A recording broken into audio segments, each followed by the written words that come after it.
Uline.pe al mundo entero, no hay derecho con Glatzer Tuesta. Adelante ustedes.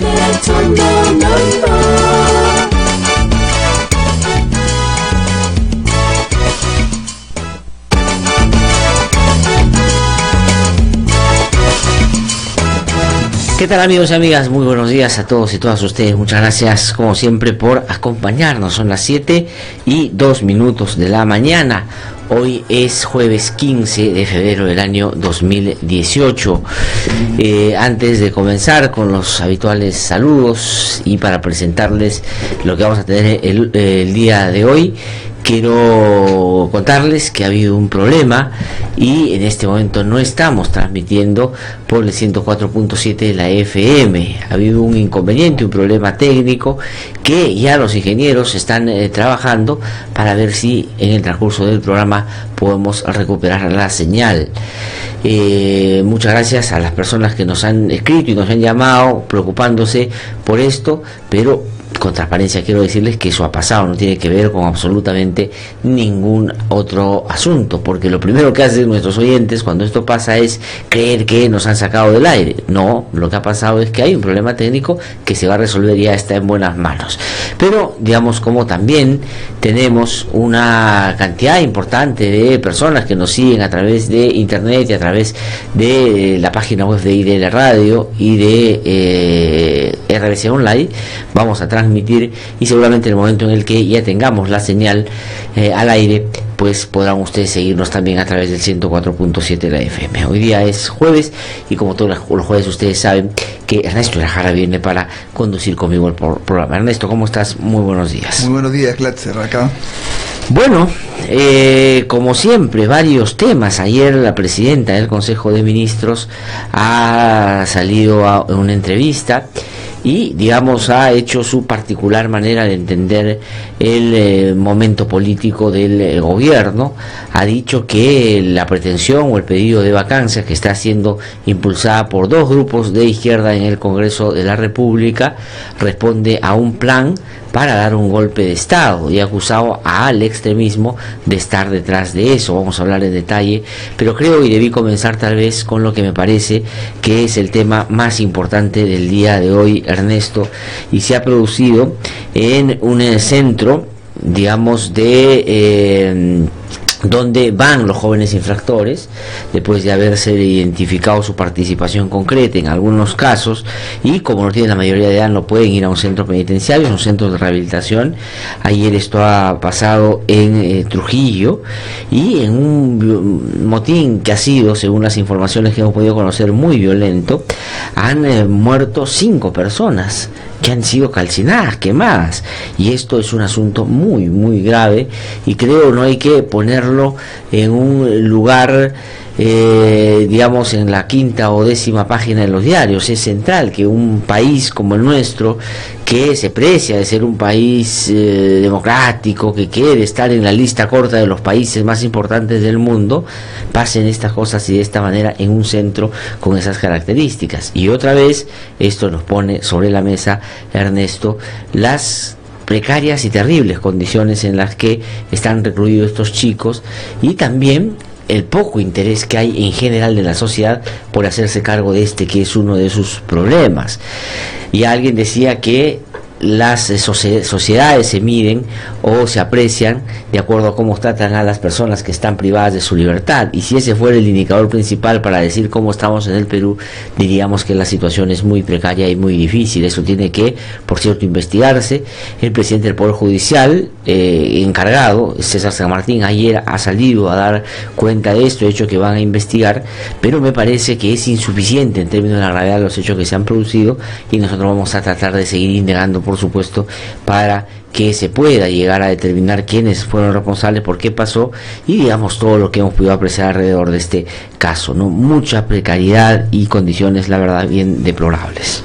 Claro, yo creo que es un tema que no está pues en la agenda pública, en el debate, pero que es fácil intuir la realidad, la situación, ¿no es cierto? No hay ninguna preocupación por los presos en general en términos de su rehabilitación. Imagínense por los jóvenes que están en estos centros que no son vistos permanentemente. Ahora, ¿y qué se espera? Ahora inmediatamente, como es normal, van a salir todos los medios de comunicación y van a sacar uno tras otro centros de rehabilitación en similares o en peores condiciones, y está bien que lo hagan, ¿no es cierto? Porque eso va a poner a luz el problema que hay, pero yo creo que paralelamente hay que tomar determinadas medidas, ¿no? Y no solamente decir ya las autoridades, qué horror, qué espanto, sino tener también, como siempre se dice, un tipo de preocupación por esta realidad, ¿no? Que si no va a estar permanentemente ahí. O sea, es decir, la gente que delinque, que comete delitos gravísimos, porque ya no están solamente pues ladrones de poca monta, como decía ahora, sino están sicarios y todo. Pero tienes que darles un determinado tratamiento, tienes que invertir en eso, es parte de la seguridad y una cuestión también de derechos humanos, por supuesto, ¿no? Pero no solamente quedarte en, yo digo, van a salir 50.000 casos de centros similares, como es normal, porque van a encontrar uno tras otro. No, está claro, y va a ser la imagen de los familiares reclamando, y en fin, una serie de cosas que, claro, digamos, solo se les presta atención cuando suceden hechos tan dramáticos como esto. Pero dos consideraciones que creo que son importantes en este caso, para no solo ver la gravedad del hecho. 5 jóvenes entre 16 y 18 años han sido o han muerto en un establecimiento que está bajo tutela del Estado. Eso es bien importante, y eso hace la diferencia con cualquier caso donde, digamos, no es el Estado el que tenía o debería dar las garantías, por un lado. Pues, en segundo lado, ha sido el enfrentamiento, parece, de dos bandas. La República dice que en este centro chocaron la Gran Familia y la Jauría, que son dos como organizaciones delincuenciales en La Libertad que tenían algunos de sus integrantes en este centro de rehabilitación. Pero lo otro que es importante y hay que tener en cuenta, no solo la edad, sino que buena parte de quienes están en estos centros de rehabilitación, el 45%, si no más, ya tienen más de 18 años. Es decir, aquí lo que se prevé es que hasta los 18 estén ahí. Pero ¿por qué hay cada vez más jóvenes, digamos, en estos centros, y por qué cada vez más tempranamente los jóvenes se vinculan a la delincuencia? Porque las organizaciones criminales lo que hacen es cooptar o captar menores de edad para que actúen muchas veces de sicarios, porque saben que en la eventualidad de que puedan ser estos capturados, tienen un tratamiento, no voy a decir que distinto, porque también aquí se ha visto las pésimas condiciones en las que ellos están recluidos, pero esa es la idea, usar sicarios. Entonces, por tanto, ya la criminalidad organizada hace bastante tiempo ha incorporado a chicos para vincularse a los actos más graves que ellos permanentemente generan y producen. Entonces es complejo el tema de la inseguridad, y si es que no se entiende en esa dimensión, la respuesta que se le va a seguir dando va a ser esta, que es totalmente insuficiente, ¿no? Es gravísimo esto que ha pasado ahora. Esto a mí me impresiona mucho también ver las fotos de los familiares, ¿no? Los familiares llorando, como es normal, son sus parientes, sus familiares, porque siempre la persona detenida, por supuesto que esa persona también sufre y tiene toda una serie de consecuencias negativas, pero los familiares en torno a esta persona, para ellos también la situación es terrible, y ver las fotos es conmovedor, ¿no? Tremendo, tremendo. Es un caso al que le vamos a prestar mucha atención. Vamos a ver si más adelante tenemos algo, o mañana de todas maneras vamos a profundizar en este grave tema. Ahora regresamos un poquito a otro ámbito de la política. Había mencionado las declaraciones de Mercedes Arauz. Digamos, hay varios que han saludado la decisión del gobierno de no darle la bienvenida, o decir que no es bienvenido Nicolás Maduro, presidente de Venezuela, y han habido respuestas en Venezuela también frente a lo que esto está significando. Y el gobierno ha logrado en muy poco tiempo una coincidencia con el fujimorismo, porque ha sido el señor Luis Galarreta, que es presidente del Congreso, el que ha salido a decir que resalta la actitud valiente del gobierno, y Keiko Fujimori ha salido a decir que lo que ha hecho el gobierno y la canciller es muy importante y que lo respalda, olvidando aquellos tiempos donde a inspiración de Fujimori Chávez hizo, digamos, esta democracia travestida, como llamó en algún momento Gustavo Gorriti, de formas democráticas, pero digamos con una clara vocación dictatorial, que hoy día se expresa muy claramente con Maduro, y además la famosa relación de Chávez con Alberto Fujimori y la famosa foto del trencito de Keiko Fujimori con el propio Chávez, ¿no? Pero esa es la paradoja de la vida. Hoy día los que reclaman democracia en otro lado, aquí no solo nunca la reclamaron, sino avalaron la dictadura, y hoy, sin haber cambiado esencialmente en aquello que todavía ellos muestran como riesgo, pues dan lecciones de lo que es la democracia. El gobierno ha encontrado ahí un respiro, me parece, Ernesto, para tratar de sentar la discusión en Maduro. Y lo otro es que ya ayer Kuczynski salió en su desesperación, porque luego está desesperado, a decir que va a subir el sueldo mínimo. Es decir, plantear otro debate sobre otro tema, pensando quizá que eso lo va a salvar de todo lo que yo creo que dentro de poco se le va a venir, con lo de Barata y después con lo de la vacancia que entiendo está corriendo todavía en el Congreso de la República sin tener claridad si es que van a conseguir o no los votos. Y van a ser dos sectores, y aquí terminó Ernesto, los que finalmente van a dar o no luz verde a la vacancia. Uno, digamos que el fujimorismo logre que sus 61 estén unidos. Y ahí entiendo que Kenji Fujimori y el propio Alberto Fujimori están hablando con congresistas de Keiko Fujimori para que por lo menos 5, se dice, se abstengan en esa votación. Y por otro lado, Alianza para el Progreso, donde hasta ahora, entiendo, hay 2 votos a favor de la vacancia ya bastante cerrados. Uno es de Edwin Donaire y el otro de César Villanueva, que está en conversaciones para este fin, pero parece que los otros han conversado con el propio gobierno y no van a votar en ninguna circunstancia por el tema de la vacancia. Así están las cosas, por lo menos presentadas nominalmente, para que puedas, Ernesto, tú también dar tu opinión en relación a ellas. Sí, primero, a ver, yo soy totalmente de acuerdo que se exprese una absoluta crítica a Venezuela, que se diga que no es bienvenida a la cumbre de las Américas a realizarse en abril. Me parece que hay los motivos suficientes, el adelanto de las elecciones, en fin, todo lo que ha ocurrido. Ahora, tú has mencionado con qué autoridad lo hace el fujimorismo. También habría que decirle con qué autoridad lo hace el gobierno. Estamos paralelamente a un gobierno que está planteando por momentos el retiro de la Corte, y ahora Mercedes Arauz, la ministra, está diciendo que no está clara una resolución que está clarísima. O sea, es una cosa increíble, ¿no? O sea, está diciendo que cese este proceso de destitución o de sanción a los magistrados, y dice, voy a aclarar qué me están diciendo, ¿no es cierto? Siguiendo nuevamente al fujimorismo cuando no hay absolutamente nada que aclarar. Eso por un lado. En segundo lugar, cuando da un indulto, pues totalmente, no voy a repetir las características que ha sido, y un presidente que está cuestionado también por serios actos de corrupción. O sea, digamos, preside, lidera él todo este movimiento contra Venezuela, que me parece bien el movimiento, lo que quiero decir, pero tampoco tiene mucha autoridad moral. Pero Pablo, sin duda, yo creo que lo que está haciendo Ernesto es tratando de generar un ambiente de distracción para lo que para él es determinante en los próximos días, y es que si se configura o no elemento suficiente para que esta vez lo vaquen por sus vínculos con Odebrecht y otros. Ayer Idea Reporteros ha hecho una línea de tiempo muy buena. Creo que es lo mejor que se ha producido en torno a lo de Kuczynski. No digo en términos de la evidencia de lo que se ha venido mostrando, sino de los tiempos en los cuales se vinieron dando este tipo de entre gestiones desde First Capital o de Wensfield, que es la empresa de Pedro Pablo Kuczynski, y las decisiones que Pedro Pablo Kuczynski, siendo funcionario público, tomaba en relación a esas gestiones. Y la verdad, no hay manera de que uno no se dé cuenta ahí de que efectivamente lo uno era consecuencia de lo otro. Yo creo que con eso y con lo que diga Barata, que yo creo que sobre Kuczynski Barata sí va a hablar de varias cosas, ya está el elemento suficiente para que en el Congreso puedan discutir y seguramente prosperar la vacancia. Y quiero, no sé si viste ayer, Ernesto, la caricatura de Carlín en Caricaturas, era espectacular.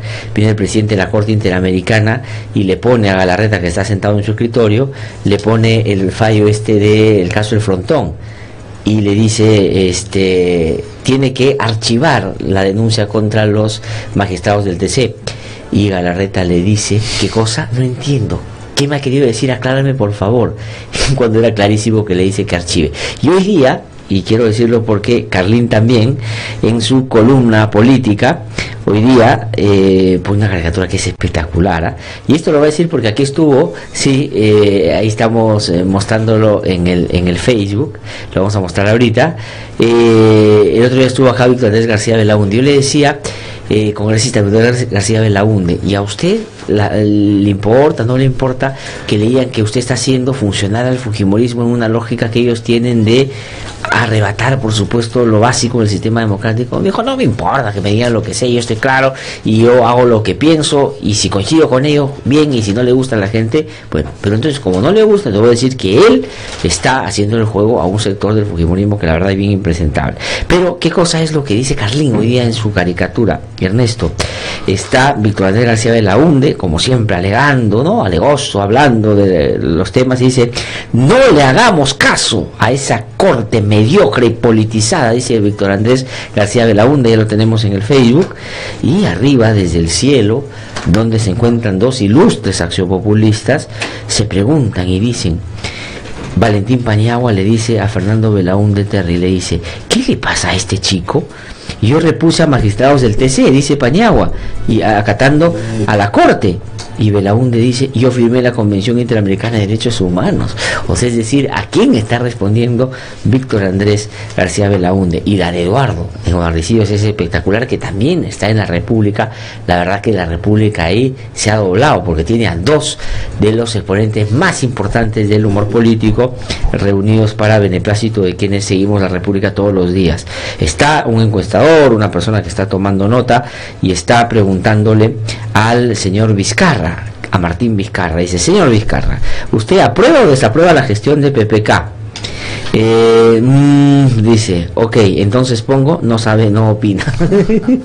Es buenísimo. Sí, no, muy buena. Pero digo, el humor político nos sirve para entrar de una manera distinta a los temas, y estos son los temas que en este momento se está discutiendo. Hay una especie de, por lo menos, gesto inicial de no querer acatar lo que la Corte dice. Eso se tiene que pasar al gobierno dentro de poco, tiene que acatar.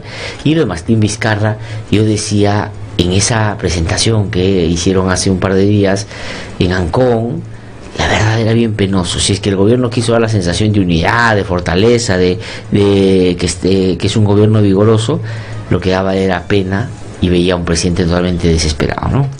Ahora, frente a lo de la Corte, fíjate tú que el presidente, ya lo has comentado, pero el presidente del Tribunal Constitucional, Ernesto Blume, también está pidiendo que se acate, sí, ¿no? O sea, también te llega el Tribunal Constitucional que te dice, al margen de a favor o en contra, las sentencias de la Corte hay que cumplirlas. Sí. Entonces es bien importante, porque cualquier cosa en contra es chocar también contra el Tribunal Constitucional.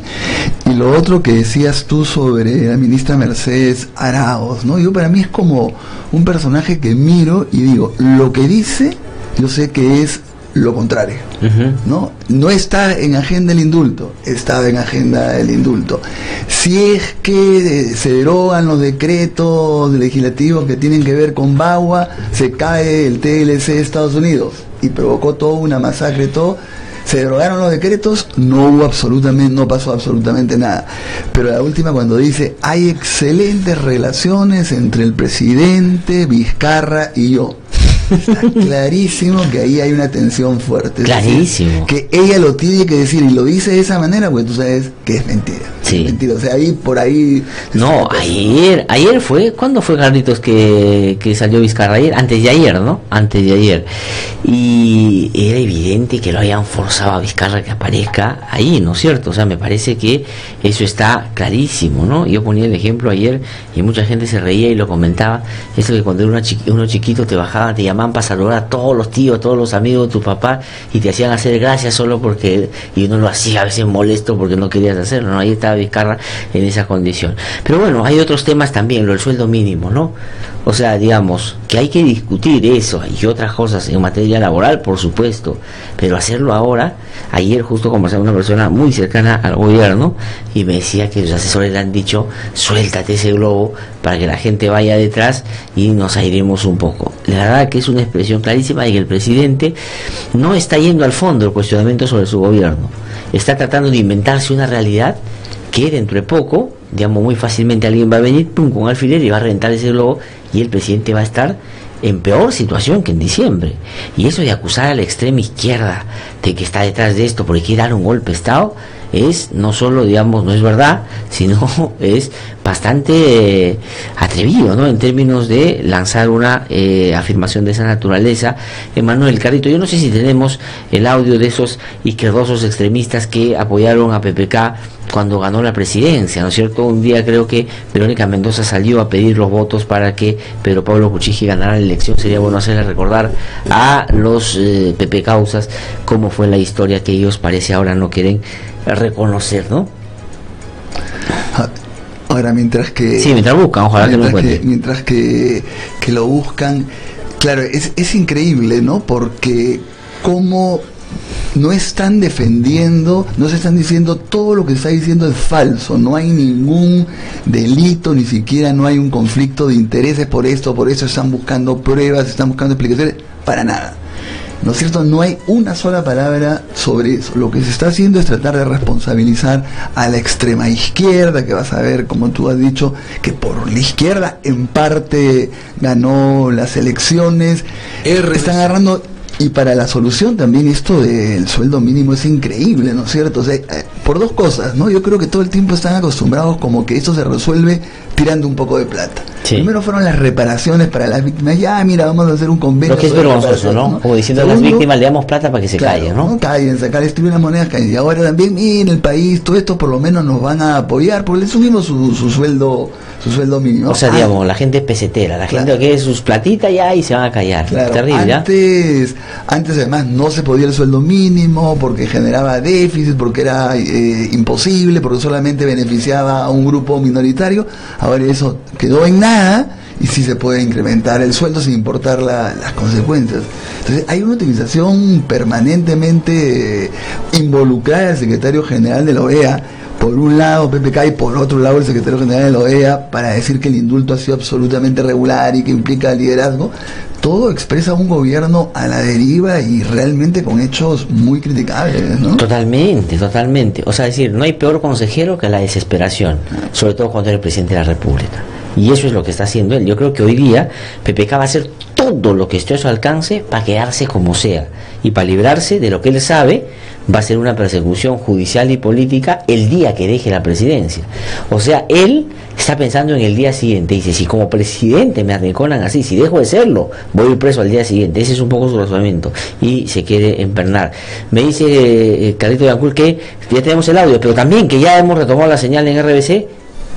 ¿Se dan cuenta ustedes la eficiencia aquí? O sea, se valoró, no demoró ni cuánto demoró, 15 minutos y resolvieron el problema. Muchas gracias a todos mis amigos de aquí de RBC Radio por, la verdad, el apoyo y por hacer las cosas tan eficientemente. Un saludo entonces especial, Ernesto, a quienes nos están escuchando a esta hora, a través de 104.7 de la FM aquí en RBC Radio. Si se recién están enganchando, tuvimos un problemita en la transmisión que ya se ha solucionado, entonces vamos a hoy día seguir con el programa. Pero vamos a escuchar, Ernesto, brevemente nomás, ¿no?, a esos extremistas, izquierdistas, golpistas, chavistas, maduristas, que quieren desestabilizar, que quieren, digamos, destrozar la democracia en el Perú, cómo se expresaban entre la primera y la segunda vuelta, cuando PPK todavía no era presidente y, entre otras cosas, por esto ganó. Vamos a escuchar. Yo no quiero para mis hijos un país donde robar, mentir, matar se vuelve normal. Por eso voy a votar contra la señora Fujimori, porque quiero un país con dignidad, con paz. Y hoy votar en blanco o viciado favorece a Keiko en el conteo final de votos. Por eso, para cerrarle el paso al fujimorismo, solo queda marcar PPK. Ernesto, ahí hay una extremista, izquierdista, golpista, porque, digamos, Verónica Mendoza lidera el Nuevo Perú, ¿no es cierto? Y en ese momento era el Frente Amplio, que ahora se ha partido y son dos bancadas en el Congreso, y decía eso de PPK. Entonces, en ese momento no era golpista, en ese momento era democrático, en ese momento hacía lo mejor, era desprendido. Yo no voy a defender a la izquierda, porque la izquierda tiene sus propios problemas, este vínculo con Santos, por ejemplo, y otras cosas que me parecen pues graves, pero tú no puedes alegar hoy día una situación que en su momento no te pareció iba a ser así. En todo caso hubieran dicho, señora Verónica Mendoza, por favor, no salga, usted retire esas palabras de apoyo a PPK, porque nosotros nunca vamos a ir con golpistas, ¿no? Pero lo recibieron bien, y por eso ganó la elección. Y finalmente, hoy está el presidente haciendo una cosa distinta. Entonces hay que, digamos, no le puede ir coherencia a este gobierno, porque la verdad no solo ha perdido eso, sino que claramente ha traicionado a quienes votaron por él. Pero lo que sí puedo ver es que no nos agarren de tontos, quieren hacer creer que el escenario pinta de un color, cuando hace rato hemos visto que más bien se está despintando, ¿no?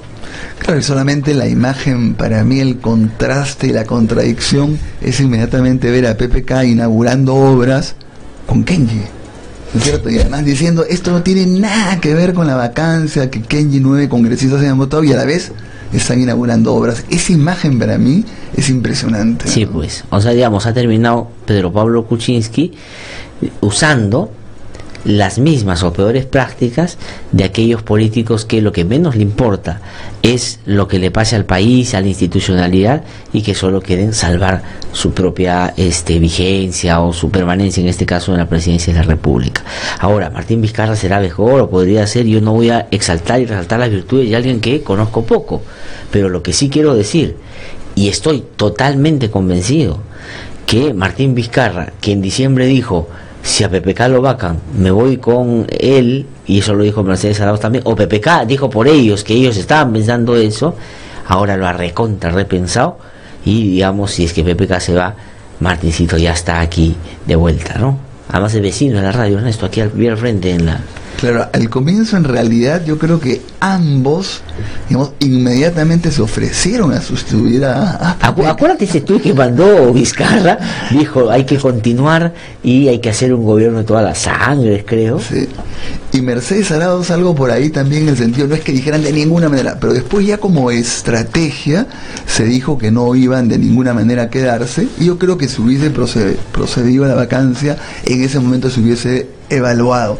Pero ahora para mí está clarísimo que Vizcarra no está diciendo un no contundente, ¿no? Ahora, claro, tampoco no ofrece grandes seguridades Vizcarra por una serie de cosas. Nuevamente estamos como entre el mal menor, ¿no es cierto?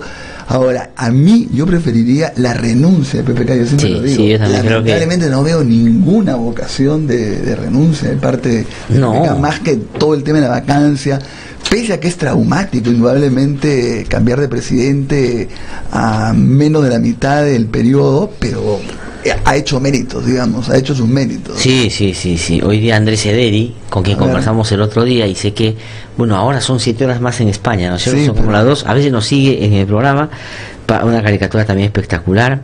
Pedro Pablo Kuczynski está hablándole a un ciudadano, un joven, digamos, como cualquiera, y le dice, proponiéndole un trato, ¿no? Le dice, tu sueldo y mi aprobación subiendo juntos. No sé, piénsalo. No, o sea, ya PPK está, además, no, es increíble realmente lo que está pasando con un gobierno que está queriéndose inventar una realidad. Ahora, hay que decirlo también, Ernesto, habiendo sido ya explícitos en que lo que está haciendo el gobierno no es lo correcto, pero en cierto aspecto le está funcionando. Lo de Maduro le está funcionando, porque todos cierran filas detrás de él. Y claro, los que se rehúsan y no quieren decir tan explícitamente como ahí sí un sector de izquierda, entonces quedan pues como los que avalan a Maduro.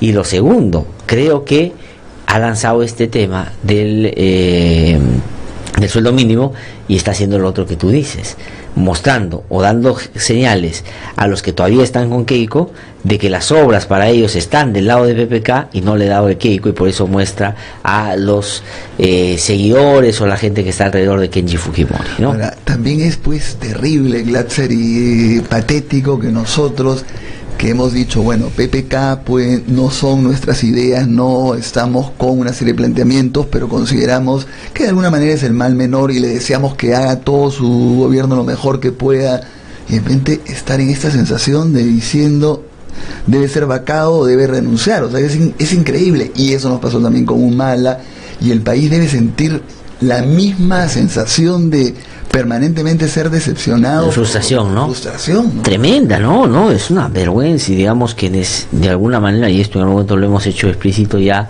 estuvimos un poco cerca del desenlace de esos procesos electorales, pues ya imaginan cómo nos sentimos después de encontrar y ver cómo hacen las cosas esta gente, ¿no? PPK, yo no digo que generó la expectativa de que iba a cambiar el país y lo iba a hacer mejor, pero que iba a respetar lo básico, es decir, evitar que el fujimorismo haga lo que iba a ser llegando al poder, y más bien él voluntariosamente ha empujado al país hacia que eso se concrete. Son las 6:30 de la mañana, ¿no es cierto? Pero tenemos un par de audios, ¿no, Carito? ¿Podemos hacerlo ahora? Sí, Ernesto. Ayer ¿Ah? 6. No, dos audios muy cortitos. Una es de Cayetana Arjovín, que es canciller, ¿no es cierto? Es ministra de Relaciones Exteriores, pero PPK casi la juramenta como dice de Energía y Minas, ¿no es cierto? Se equivocó y después la juramentó como canciller, y ella podría ser ministra en cualquier cartera, es muy multifuncional en ese sentido, y ha hablado sobre la Corte Interamericana, y ha dicho que está de acuerdo con la aclaración que se le ha pedido sobre el fallo. Ernesto lo comentó temprano, pero quisiera que lo escuchemos decir a la propia Cayetana Arjovín. Vamos a escuchar. Hemos conversado acerca de la decisión que ha tomado la Junta de Portavoces con relación a esta resolución de la Corte Interamericana.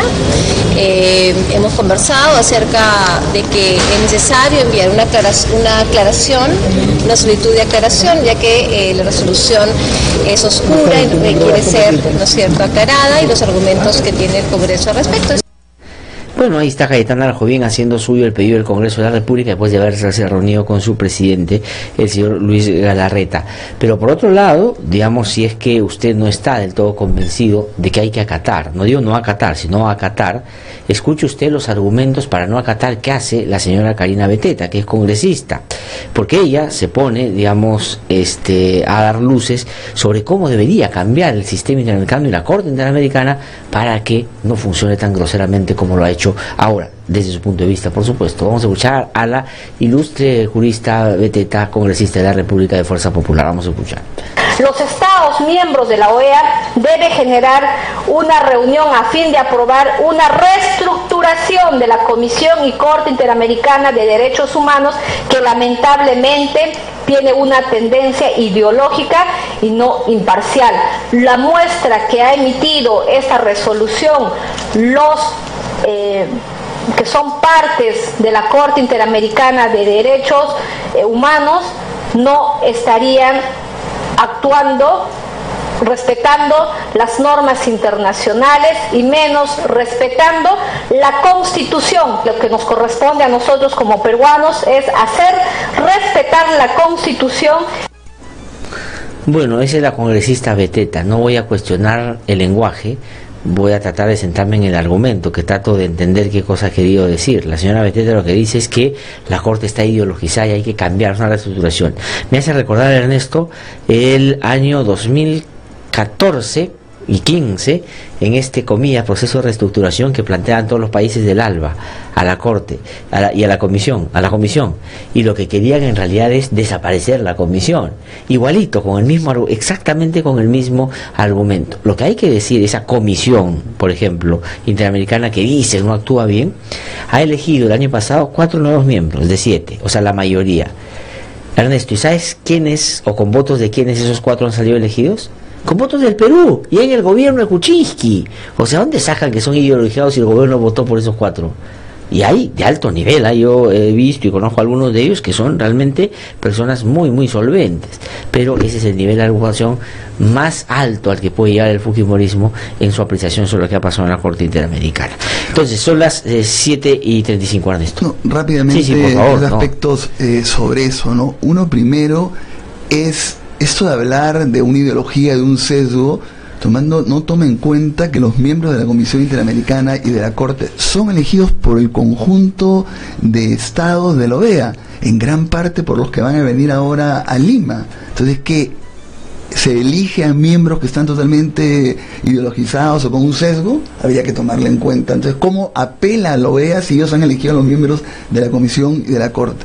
En segundo lugar, este concepto que tiene la soberanía, pues es ya del siglo XIX, o sea, los estados firman tratados internacionales de todo tipo. Los tratados de libre comercio son también tratados por los cuales tú te comprometes frente a otros países. Entonces, me parece increíble. Y lo otro que hay que tener, digamos, porque yo veo permanentemente, hay que salirse de la Corte, hay que renunciar a la Corte. Cuando uno no puede renunciar a la Corte, tú lo que puedes hacer es renunciar a la Convención Interamericana de Derechos Humanos, y eso trae el retiro de la Corte. ¿Por qué lo digo?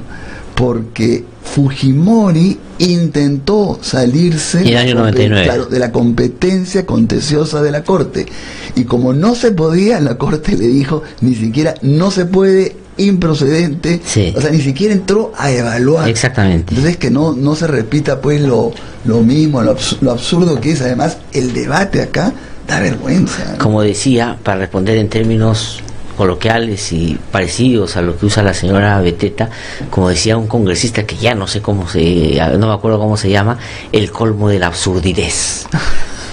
Esto es el colmo de la absurdidez, ¿no es cierto? Bueno, son las 7:37 de la mañana. Ernesto, antes de irnos, ya llegó Humberto Campodónico, que va a hacer una entrevista interesante, vamos a hablar con él de varios temas, pero solamente para saludar a Ernesto, de los reporteros. Ayer ha cumplido 8 años. En realidad parece que fueran más, en el sentido, la cantidad de cosas que ha puesto sobre la mesa, ha revelado y que han generado movimiento en distintas esferas de la vida en nuestro país, para bien de los ciudadanos que necesitamos saber qué cosa es lo que ha pasado, entre otras cosas, en casos de corrupción que hoy se discuten.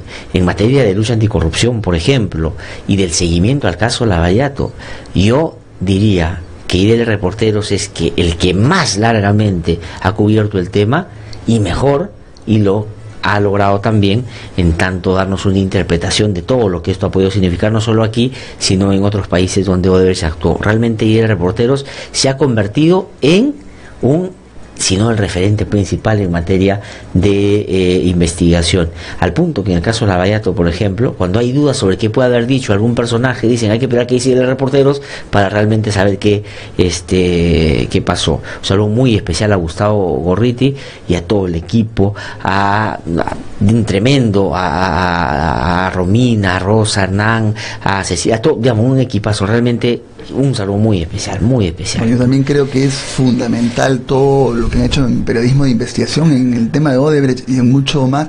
Y además yo creo que han sido pioneros en hacer periodismo de investigación de manera virtual, ¿no es cierto? Ha sido a nivel regional muy importante. Yo creo que hay una imitación de muchos en el buen sentido, sí, ¿no? O sea, has hecho camino, digamos.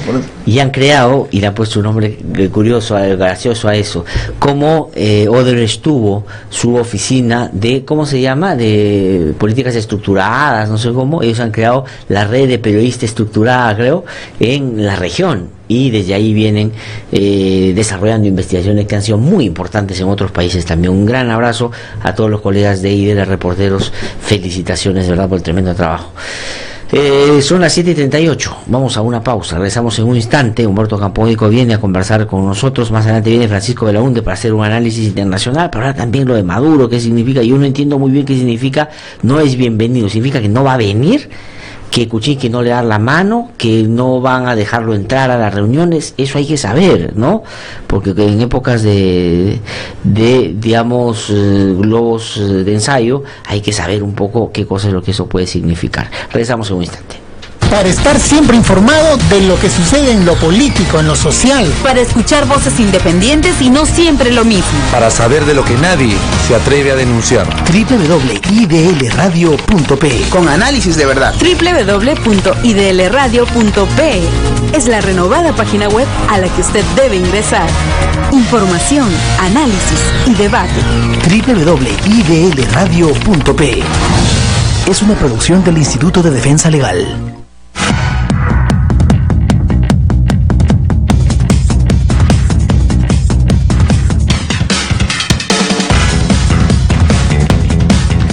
Son las 7:39 de la mañana, estamos de vuelta aquí, No hay derecho. Vamos a hacer nuestro recorrido de las regiones, vamos a Arequipa. Andrés Javier está ya con la información. Andrés, ¿cómo estás? Muy buenos días.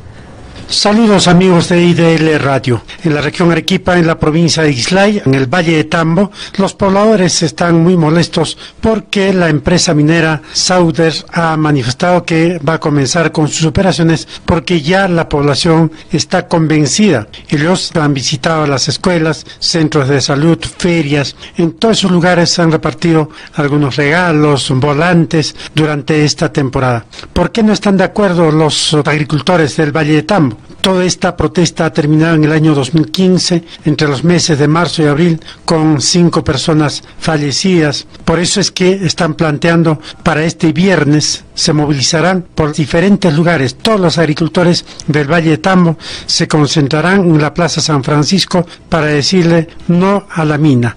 Esta es la información que les alcanzamos desde la Ciudad Blanca de Arequipa. Informó para ustedes Andrés Javier. Adelante, colegas. Andrés, muchísimas gracias por esa información. Vamos ahora a Ica. Renan Palacios está ahí en comunicación con nosotros. Renan, ¿cómo estás? Buenos días. Buenos días, Glatzer. Buenos días, Radio Escuchas. El informe desde la Ciudad del Sol Eterno para No Hay Derecho de IDL Radio. En lo que va del año 2018 se ha detectado un caso de Zika en el sector Acomayo del distrito de Parcona de la provincia de Ica.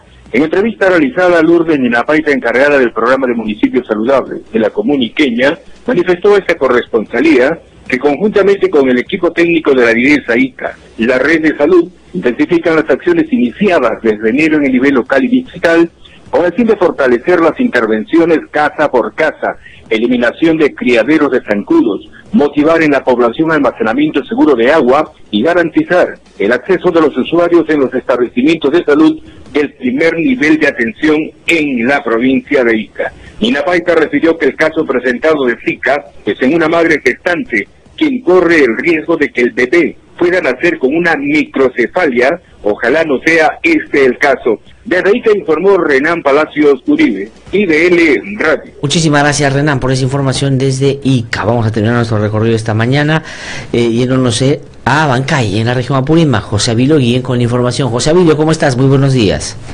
Muy buenos días, amigos de IDL Radio. Según un reciente informe de la Contraloría General de la República, se revela la existencia de una red de corrupción en la administración pública en Apurímac.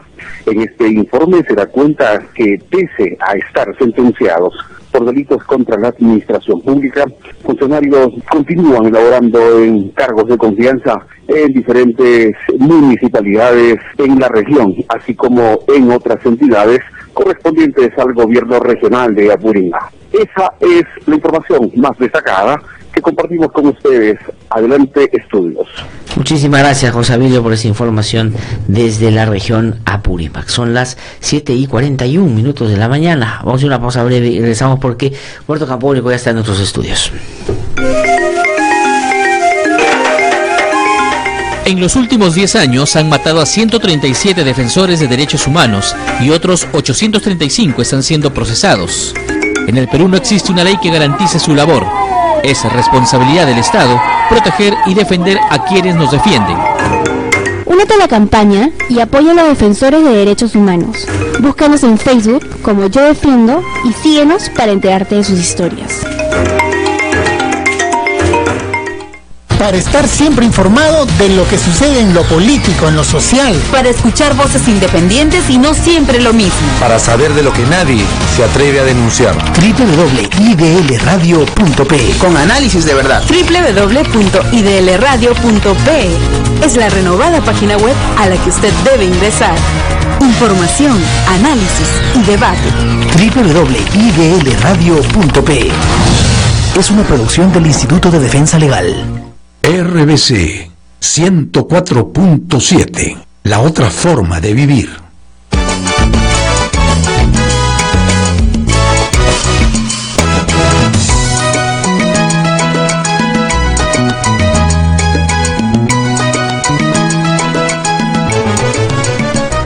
Bueno, tal como lo habíamos anunciado, estamos ahora con Humberto Campodónico. Él es economista, especializado en una serie de temas, ha sido presidente de Petroperú, consultor internacional, y vamos a conversar con él. Lo habíamos invitado y vamos a seguir con ese tema de las empresas que han incurrido en actos de corrupción, también las brasileñas, pero también las nacionales. Pero antes quería preguntarle a Humberto sobre el tema del anuncio del incremento del sueldo mínimo, ¿no? Porque antes se decía que era imposible todo, y de pronto sí se puede. ¿Cómo lo ves desde el punto de vista económico y político esta medida, ¿no?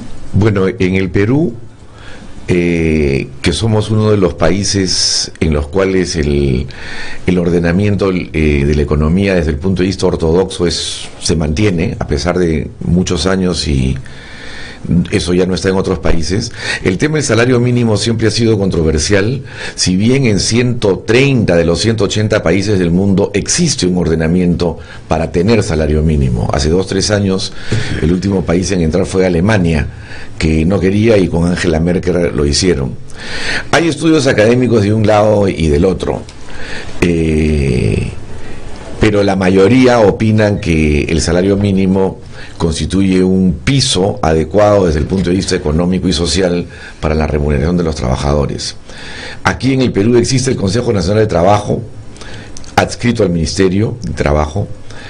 Tiene su fórmula sobre cómo calcular el aumento de la remuneración salarial, que se basa en un incremento de la productividad y la inflación esperada, no la anterior, sino la esperada, para que no influya lo anterior, pero no se aplica, ¿no? O sea, cada vez que se tiene que aplicar se difiere, y la última vez importante tuvo una connotación política clave, porque el premier en ese momento, César Villanueva, anunció que iba a haber un alza al salario mínimo, y salió el ministro Castilla junto con Nadine Heredia a decir de que no se consideraba, y finalmente, bueno, le clavaron un cuchillo y lo votaron, ¿no? Sí. Entonces, porque en ese momento ese gobierno parece más liberal que que ahora el presidente Kuczynski está planteando el aumento del salario mínimo en una clara medida populista para tratar de buscar algún tipo de consenso diferente, porque su pellejo está en cuestión. Entonces lo que se ve es que el oportunismo de PPK es muy grande. Bueno, y entrando al tema de las empresas, a ver, Humberto, una de las preocupaciones es cómo hacer para que las empresas que han incurrido en actos de corrupción sean sancionadas, pero que a la vez eso no paralice al país económicamente, todo el tema de los trabajadores, de la cadena de pagos. Es una preocupación, cómo lograr ese equilibrio. Y ahí está la norma, el decreto de urgencia 003-2017, hay un proyecto de ley, se acaba de extender la vigencia, hubo una modificación en el camino del Congreso. ¿Cómo ves tú, en el sentido de cómo se ha venido manejando eso? ¿Cuál es tu primer balance? Si es que se ha logrado ese equilibrio, ¿por dónde va? Analicemos un poco las medidas. ¿Sí? Ya, a ver, yo quisiera primero decir una cosa.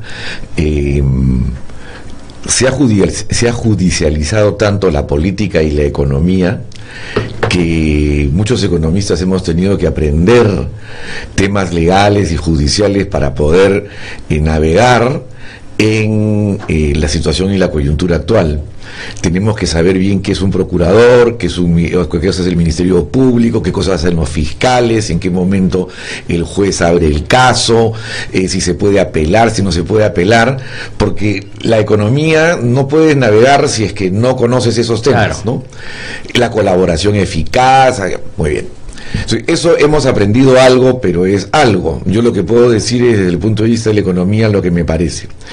Yo creo que el decreto de urgencia 003 tenía como objetivo central que las empresas que había corruptas, y las que habían declarado ser corruptas, donde había solo una, que es Odebrecht, tenían que irse del país lo más rápidamente posible. Muchos no querían que estén por acá. Ahora ya sabemos un poco quizás cuál es la motivación, esta motivación política de que se vayan tan rápido, y para eso lo que se estableció fundamentalmente es, digamos, una limitación a los pagos que podían hacer y a los flujos de ingresos que tenían que hacer. Pero lo más importante, desde mi punto de vista, es que como el decreto de urgencia decía que se tenían que ir, era ver la forma como se podían ir. Y la forma como se podían ir se le encargan al Ministerio de Justicia. Ustedes conocen de eso bastante más que yo. Entonces el Ministerio de Justicia tenía que nombrar procuradores que tenían que establecer cuál era el monto de la reparación civil.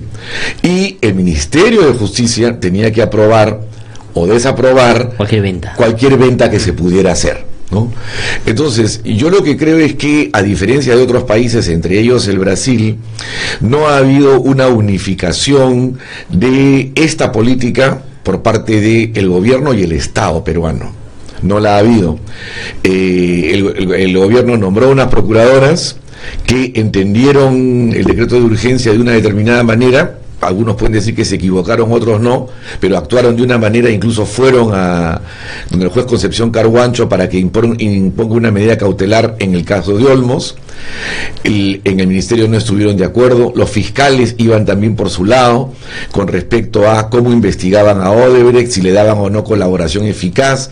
Han habido varios casos. Odebrecht mismo, en el acuerdo que hicieron en Estados Unidos, solo admite corrupción en 4 casos, que es la vía el Cusco, la Costa Verde, IRSA y Metro de Lima. Sí, Metro de Lima. En todos los demás casos, Odebrecht no admite que ha dado coima. El gasoducto peruano, en Chacya, en Olmos, etcétera. Entonces, ahí una de las preguntas que yo siempre me hacía es, bueno, entonces, ¿cómo fijas el monto de la reparación civil? Claro. El monto de la reparación civil, ¿aceptas tú que sea el doble de la coima, que fueron 29 millones de dólares?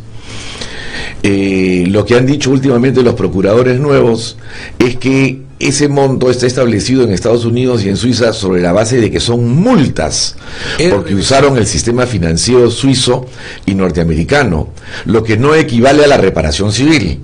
Ustedes me ayudarán ahí, ya. Entonces, por eso es que el nuevo procurador dice, no nos podemos guiar por ese estándar que es el doble de la coima. Entonces se establece aquí un monto de reparación civil. Bueno, primero las procuradoras dicen como 1.000 millones de soles, sí, o algo así, mientras que Odebrecht dice el doble de la coima, o sea, 60 millones de dólares, 200 millones de soles. Pero ¿por qué proyectos? ¿Por todos? ¿Cómo le deduces a cada proyecto que se va a vender el monto de la reparación civil? Ahí hasta ahora nunca se ha solucionado. Y Odebrecht tiene 3 proyectos importantes en los cuales encontrar solución y no lo ha encontrado en ninguno, y hasta ahora yo creo que es bien complicado. Uno es Chacya, por 1.500 millones de dólares, que es una central eléctrica construida incluso bajo iniciativa privada. O sea que ahí no podría haber coima. Tendrá que haber reparación civil si se considera a Odebrecht como un todo, pero ahí no hay supuestamente coima. Luego está Olmos, donde sí hay procesos judiciales, pero Odebrecht no admite coima. Y está el gasoducto sur peruano. No admite coima tampoco. No admite coima, está enterrado ahí, hay 1.800 millones de dólares invertidos, cerca de la mitad le corresponden a Odebrecht, el 20% a Araña y Montero y el otro a Enagas. Entonces, ¿cómo se hace frente al decreto de urgencia 003, que supuestamente se planteaba que Odebrecht se vaya, y en todo este tiempo en ninguno de esos proyectos se ha ido? ¿No? Entonces, ahí yo pienso que hay toda una discusión acerca de Odebrecht, su carácter, etcétera. Justo ese punto te iba a pedir que lo precises, ¿no? Una cosa es cómo se fija la reparación, que la has resumido, me parece muy bien, pero la pregunta es, ¿tú consideras que esta empresa Odebrecht se debe ir, se debe quedar? Ya, mira, esa es la pregunta del millón, ¿ah? Me parece la más importante.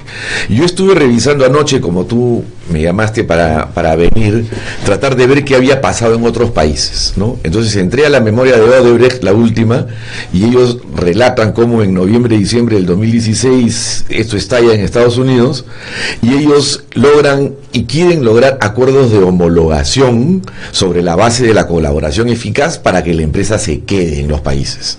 Lo han logrado en Panamá, lo han logrado en República Dominicana, en Colombia, en México están ahí tratando de ver, es bien complicado, y en Perú no lo habían logrado.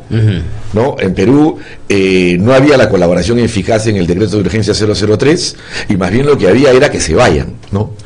Este proyecto de ley nuevo sí plantea la colaboración eficaz, y no solo eso, con la colaboración eficaz la empresa o la persona se puede quedar e incluso postular a nuevos proyectos. Ojo, yo creo que esa es la introducción, o sea, el tema más nuevo y más picante de este proyecto de ley. Hay otros, ¿no? Entonces, yo creo que la cuestión es la siguiente. Una cosa es, claro, todo el desprestigio que tiene Odebrecht, los daños que nos ha causado la corrupción. En Estados Unidos, en Suiza y en otros países, en propio Brasil, la empresa se puede quedar. Le establecen buen gobierno corporativo, comités, tiene que votar a toda la gente corrupta, etcétera. Pero se piensa y se plantea que la empresa, que es importante, que tiene una capacidad de ingeniería muy, o sea, de nivel A, en el plano mundial, y que hace obras, se debe quedar. Ahora, yo también pienso que la discusión sobre Odebrecht es más difícil, pero yo sí me iría por las empresas peruanas, ¿no? Grañín Montero, ICSA, JJ Camet y las otras. Son firmas que evidentemente tienen responsabilidad en la corrupción, pero hay 2.000, 3.000, 4.000 ingenieros, 20.000, 30.000 trabajadores calificados, soldadores, mecánicos, electricistas que hacen obras en Venezuela, en Colombia, en Chile, en Panamá. Entonces, toda esa expertise y toda esa capacidad técnica la vamos a disolver para que venga pues un coreano, un japonés, un francés, un inglés, y se compre esa empresa y sea una empresa extranjera. No me parece, ¿no? Entonces yo creo que una de las cosas más importantes es tratar de pensar cómo podemos hacer para no botar al niño con el agua sucia de la bañera. Claro, ¿no? Claro. O sea, ¿cómo extirpamos la corrupción? Y yo creo que esa es una de las discusiones centrales. Y es bien difícil porque la tendencia es a decir fuera todos los corruptos, que se hundan todas las empresas, ¿no? Y ahí es muy demagógico, ¿no? En primer lugar, con Odebrecht, ¿no? Sí. Entonces, si le estableces si le das la colaboración premiada a Barata, ¿por qué se le va a dar a Barata la colaboración la colaboración eficaz?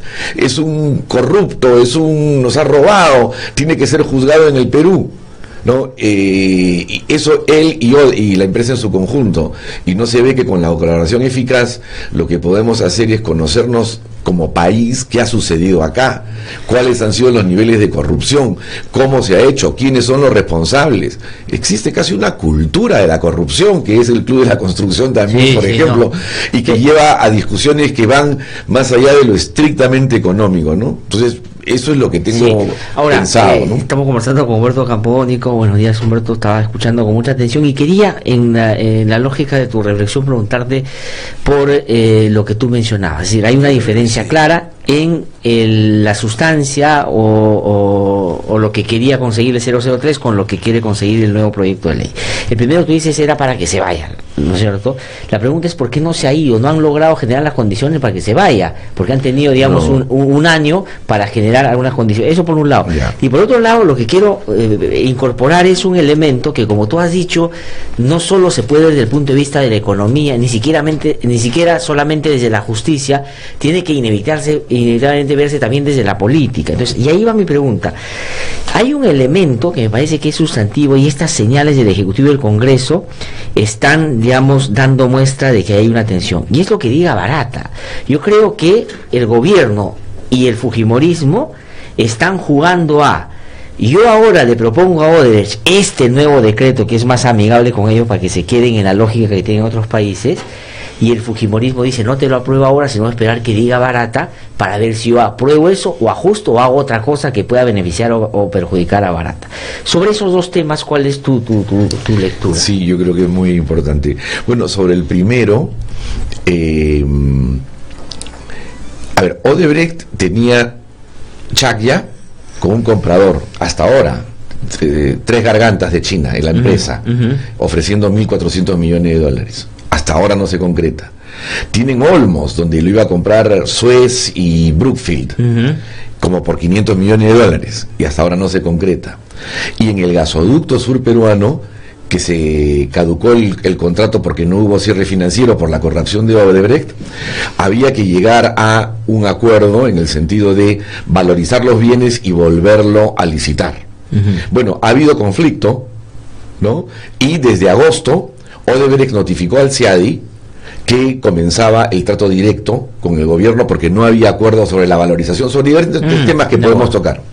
Ahora en febrero ya se cumplen los 6 meses y en estos momentos ya deberían estar tocándole la puerta al CIADI para que se nombren los árbitros, ¿no? Hay 1.800 millones de dólares enterrados ahí, quién sabe por cuánto tiempo. Entonces, ¿por qué no le dieron el pase a Chacya? La verdad que no lo sé. Quisiera ver hasta ahora y conversar con gente del gobierno para que me lo diga, pero no lo han hecho. Una de las razones, me parece, es que este gobierno en esos meses no quería aparecer como dándole una salida a una empresa corrupta, o sea, un tema político. Y los funcionarios se mueren de miedo de firmar y nadie quiere decir, el ministro de Justicia, Odebrecht vende Chacya por 1.400 millones de dólares, retenemos una parte y están diciendo se ha coludido con los corruptos. Claro, están librando a los corruptos. Ya, entonces yo creo que de la parte de Odebrecht lo que ha habido es, con este gobierno yo no obtengo nada, tengo todo parado, ¿hasta cuándo? Y yo creo que ahí viene un elemento clave de la negociación indulto-vacancia. Odebrecht le da a Fujimori, a Keiko, los datos sobre las cuentas, y del otro lado se activa la alianza entre comillas PPK-Kenji, ¿no? Entonces han chocado ahí dos trenes, ¿no? Porque por algo Odebrecht da eso. Yo creo que en la expectativa de decir me conviene quizás otro gobierno antes que este, porque con esto no tengo nada. Yo creo que eso nos da la llave para ver qué está pasando ahora, porque quizás el gobierno lo que está diciendo es, no, estoy un poco abriendo la puerta para que tampoco me golpeen tanto. Claro. O sea, digamos, ¿quién logra en este momento emitir una señal nítida que le dé cierta confianza a Barata y a Odebrecht de un mejor trato en adelante? ¿Es un gobierno débil como este? ¿Es una oposición que puede vacar a este presidente y después tener un peso mayor en la política? Y por eso es que creo que no han aprobado el 003, o sea, la modificación, la modificatoria, porque están esperando un poco a ver qué pasa a finales de febrero, tengo la impresión. Claro, y ahí yo diría que yo no conozco eso tanto, pero tengo entendido que los acuerdos de colaboración eficaz en el Brasil están firmados para todos los funcionarios de Odebrecht, ¿no? Y están amarrados por la Fiscalía brasileña y por los jueces, etcétera. Incluso cuando ahora vayan a preguntarle el 27-28 los fiscales peruanos, van a estar fiscales brasileños. Y entonces, si bien Barata puede tratar de decir lo que quiere, de ninguna manera puede mentir, ¿no? Y yo creo que va a tener que dar la mayor parte de la información que le pidan, porque los propios fiscales que están brasileños saben de qué se trata, pero eso yo ya no lo domino tanto. No sé hasta dónde, porque además aquí lo que estaría buscando Barata es la colaboración eficaz, para también librarse el propio Barata de ciertos juicios y confiscaciones que bueno, por el momento se han suspendido, pero que todavía están. Yo diría que es un pronóstico difícil, pero verdad, pues como lo dijo Kuczynski, todo el Perú depende de lo que diga Barata, lo cual no debiera así, pero está así. Y yo creo que él va a decir la verdad. Yo no creo que él tenga mucho margen, o sea, mentir no puede. Quizá pueda tratar de no hablar sobre lo que no le conviene, pero eso ya dependerá también de cómo los fiscales peruanos preguntan. No, pero además tiene un corsé que es el de Marcelo Odebrecht, que le ha dicho yo sé esto y Barata lo también. Pero el que puedes ponerle un poco más de énfasis a unas cosas que a otras. Y creo que en el momento de debilidad del gobierno, tengo la impresión que más va a hablar de Kuczynski que los otros. No va a dejar de hablar de los otros, pero va a hablar más de Kuczynski, va a dar un elemento para que se configure la prueba nueva para la vacancia. Ahora, lo que pasa también se debe estar negociando por lo bajo es, como tú acabas de decir, como Humberto también, ¿qué me da cada quien? También, o sea, esa debe ser parte de la negociación. Pero a ver, bueno, sobre lo de la colaboración eficaz de lo que está ocurriendo con Barata no me voy a quedar ahí, pero es algo medio raro, medio complicado, ¿ya? Porque de acuerdo a la ley, por ejemplo, no podrían estar los abogados, y van a estar los abogados de los involucrados, digamos, no podría, debería estar solamente el colaborador y el fiscal. es una cosa media rara que tiene que ver con los acuerdos en Brasil. Pero ya fue antes también, en la de Odebrecht también estuvo abogado. Claro, por eso te digo que es más, tiene que ver con el acuerdo con Brasil, porque a la vez barata, como tú has dicho, también se está sometiendo a la colaboración eficaz del Perú. Entonces tiene que aplicarse las normas peruanas, pero un montón de cosas no se aplican las normas peruanas. Por ejemplo, los convenios los delitos y los procesos solo se podrían cortar si hay un acuerdo a que se han cortado antes, ¿no? Pero a ver, Humberto, en lo que tú me has dicho de la colaboración eficaz de las empresas, ¿a qué es diferente? Porque cuando es una colaboración individual de una persona, da información y el beneficio es que le reduces la pena o le eliminas totalmente la pena de ir a la cárcel. En la persona jurídica, en una empresa, no se puede meter a la empresa a la cárcel. Pero en abstracto, ¿qué te parece? ¿Qué sería importante que se negocie? O sea, por ejemplo, plata, información, ¿qué le pedirías tú a la empresa para que le dé, y qué tipo de beneficios se le podría dar? ¿Cómo crees tú que podría hacer esa negociación? No en la parte jurídica, sino lo que convendría desde el punto de vista económico. A ver, mira, claro, mucha experiencia no tengo en esto y creo que nadie tiene, porque necesitamos... Es una figura bastante nueva. Exactamente. Claro. Ya, pero, a ver, lo que plantea el nuevo proyecto de ley es que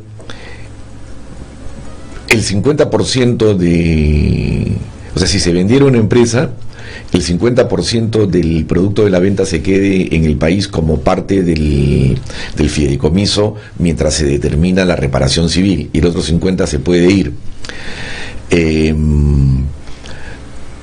Eso me parece también otra cosa, que la reparación civil se pueda pagar a plazos. Porque porque por ejemplo en Estados Unidos es creo que en 12 años. En Brasil, donde la cantidad es como 2.800 millones de dólares, es todavía un plazo mayor. Eso también ayuda, porque digamos, en el caso de las empresas peruanas, porque Odebrecht es un caso, yo creo que hay que caracterizarlo de manera distinta, pero en el caso de las empresas peruanas, lo que tú quieres es que sigan trabajando, no estrangularlas. Si tú le pones una reparación civil de, ponte, 150 millones de dólares en cash de inmediato, es bien difícil desde el punto de vista financiero. Otra cosa es si le das 10 años para que la pague, ¿no? Entonces yo creo que además, si sumamos las obras de las empresas extranjeras, sobre todo OAS, Camargo Correa, Quiroz Galbao, Odebrecht, más las peruanas que están consorciadas con ellas, más las empresas constructoras, la ministra acaba de decir, y la cifra no es lejana, que hay como 30.000 millones de dólares en obras metidas ahí, ¿no? O sea, que así como está, y con la ruptura que ha habido de la cadena de pagos y están quebrando las empresas que apoyan a las otras, yo creo que la solución también tiene que contemplar ese lado económico.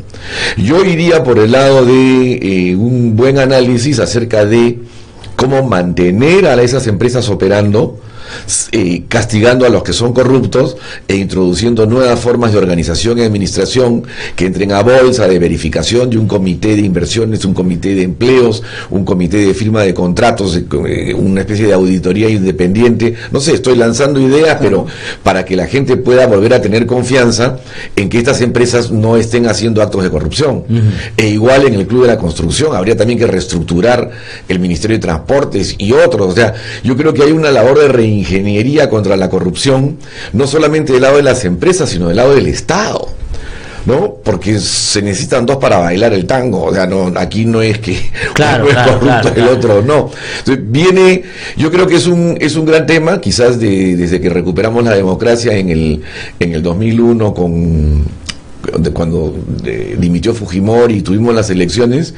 Este es un momento en el cual hay que volver a pensar todo, teniendo en mente este ángulo de la corrupción tan grande que nos ha gangrenado y que verdaderamente nos indigna y es una vergüenza, ¿no?, para el país, y arreglar eso yo creo que viene de la mano con tema económico, tema democrático, tema de todo. Ahora, te cuento solo una anécdota. En un último libro que hemos hecho y hemos preparado con la Universidad de Ginebra sobre modelos de desarrollo en América Latina, hay un montón de gente escrito, famoso, lo que quiera, y cuando estamos por sacarlo hace como un año, yo le digo a Gilles Carbonnier, que eres el suizo, y le digo, oye, no tenemos un solo artículo sobre la corrupción en América Latina, y lo vamos a presentar en Brasil. Había sobre seguridad ciudadana, sobre economía, sobre el agro, sobre todo, y no había sobre corrupción. No estaba en el radar, no estaba. Y gran error, evidentemente, o se nos pasó, pero a lo que quiero ir es a que ese tema ahora no puede estar ausente. O sea, no veo cómo haya un camino de salida sin que este tema sea abordado completamente. Sí, yo quisiera, Ernesto, si me permites, preguntar a Humberto Campodónico algo que me acaba de escribir un oyente, que además es una persona que conoce mucho estos temas, ¿no? Y dice, claro, hay muchas transacciones, dice, voy a leerlo, ¿no?, que debieron encender alarmas y no lo hicieron, algunas sí. Lo que vincula además al sistema financiero, ¿no?, el que tendría responsabilidades que se traducirían en grandes multas por lo menos. Es decir, el tema de los bancos, como que no se dieron cuenta de que circulaban cosas que podían llamar a la sospecha y no hicieron algo para parar eso, ¿no es cierto? Porque la Unidad de Inteligencia Financiera ha observado algunas cosas, pero en base a lo que los bancos le han dado, pero varias cosas los bancos no se le han proporcionado también. ¿Cuál es digamos, la responsabilidad ahí más de la banca, no? Tocas un buen punto. Hasta ahora el sistema financiero pasa piola en todo este debate. La Unidad de Inteligencia Financiera sí podría haber detectado algunas cosas, depende pues si han bancarizado o no las coimas. Lo veo difícil, ¿no? O sea, a menos que sea de afuera. En el caso, por ejemplo, de la denuncia de lo que dice Barata sobre la entrega de los $3 millones a Nadine, nunca se han encontrado cuentas de Nadine en el sentido de que estén registrados esos $3 millones. Sí, pues, además, por ejemplo, hay algunos pagos que se han hecho, o sea, en los estados financieros de Graña y Montero del año 2011 se registran después del pago de impuestos creo que $11 millones a Odebrecht como concepto de gastos extraordinarios o riesgos extraordinarios, ¿no? Entonces, ¿de dónde una empresa, no, después de impuestos generosamente otorga a otra, no, un beneficio por riesgos adicionales? Ahí también habría que ver varias cosas que se pueden haber pasado. Yo pienso que el sistema financiero evidentemente también ahí pueden haber responsabilidades que hay que investigar. A mí me hizo, ya para terminar la entrevista, hizo gracia, entre comillas, fue cuando salió el nuevo presidente de Graña y Montero a presentar una auditoría internacional que no había habido ninguna irregularidad, ¿no? ¿Te acuerdas? O sea, fue impresionante. Bueno, Humberto, muchísimas gracias, mucho que conversar sobre diversos temas, pero el tiempo se nos ha agotado y te comprometemos para una siguiente vez. Ya, muchas gracias. Y bueno, tenemos un verano caliente todavía, o sea que en cualquier momento podemos volver a conversar. Sin duda. Les agradezco mucho. No, al contrario, muchas gracias por venir. Humberto Campodónico ha conversado con nosotros. Además, lo pueden seguir porque escribe también en La República y también está en otros foros, digamos, planteando su punto de vista. Tenemos que ir a una pausa. Regresamos para entrar al ámbito más internacional. Para estar siempre informado de lo que sucede en lo político, en lo social. Para escuchar voces independientes y no siempre lo mismo. Para saber de lo que nadie se atreve a denunciar. www.idlradio.pe Con análisis de verdad. www.idlradio.pe es la renovada página web a la que usted debe ingresar. Información, análisis y debate.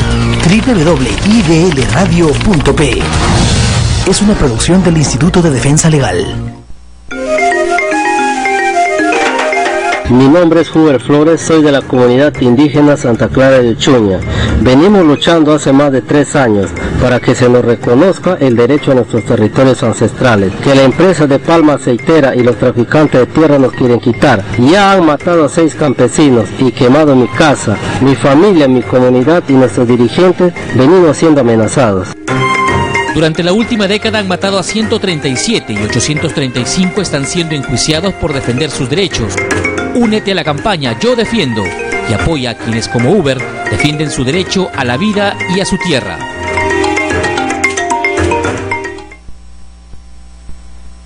RBC 104.7, la otra forma de vivir.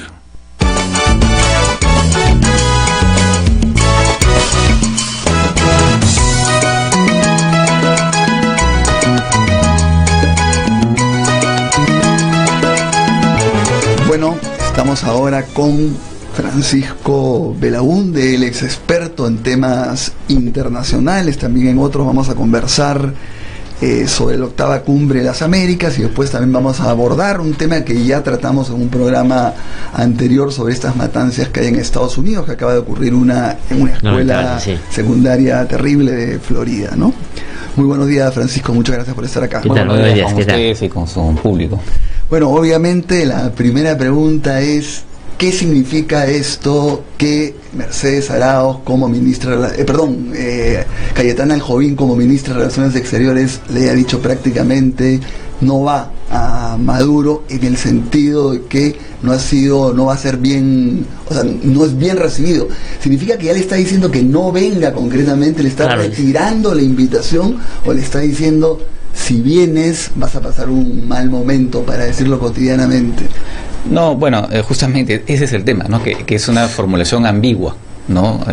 Porque hasta hace no mucho, el presidente decía está invitado, ¿no? Y ya el propio grupo de Lima ya se había reunido pocos días antes, una semana antes, y no habían tomado, digamos, no había aparecido esa determinación. Entonces se ve que no le han querido decir directamente no vengas. Porque de repente lo lógico es mandarle una carta, ¿no? Porque ya que tiene la carta, la invitación, mandarle otra carta y decir, ¿sabe qué, señor? Usted no viene, ¿no? En realidad es un gesto político, ¿no? Es un gesto político para, digamos, claro, digamos, hay una presión por el hecho de que efectivamente lo que está pasando en Venezuela es terrible, ¿no?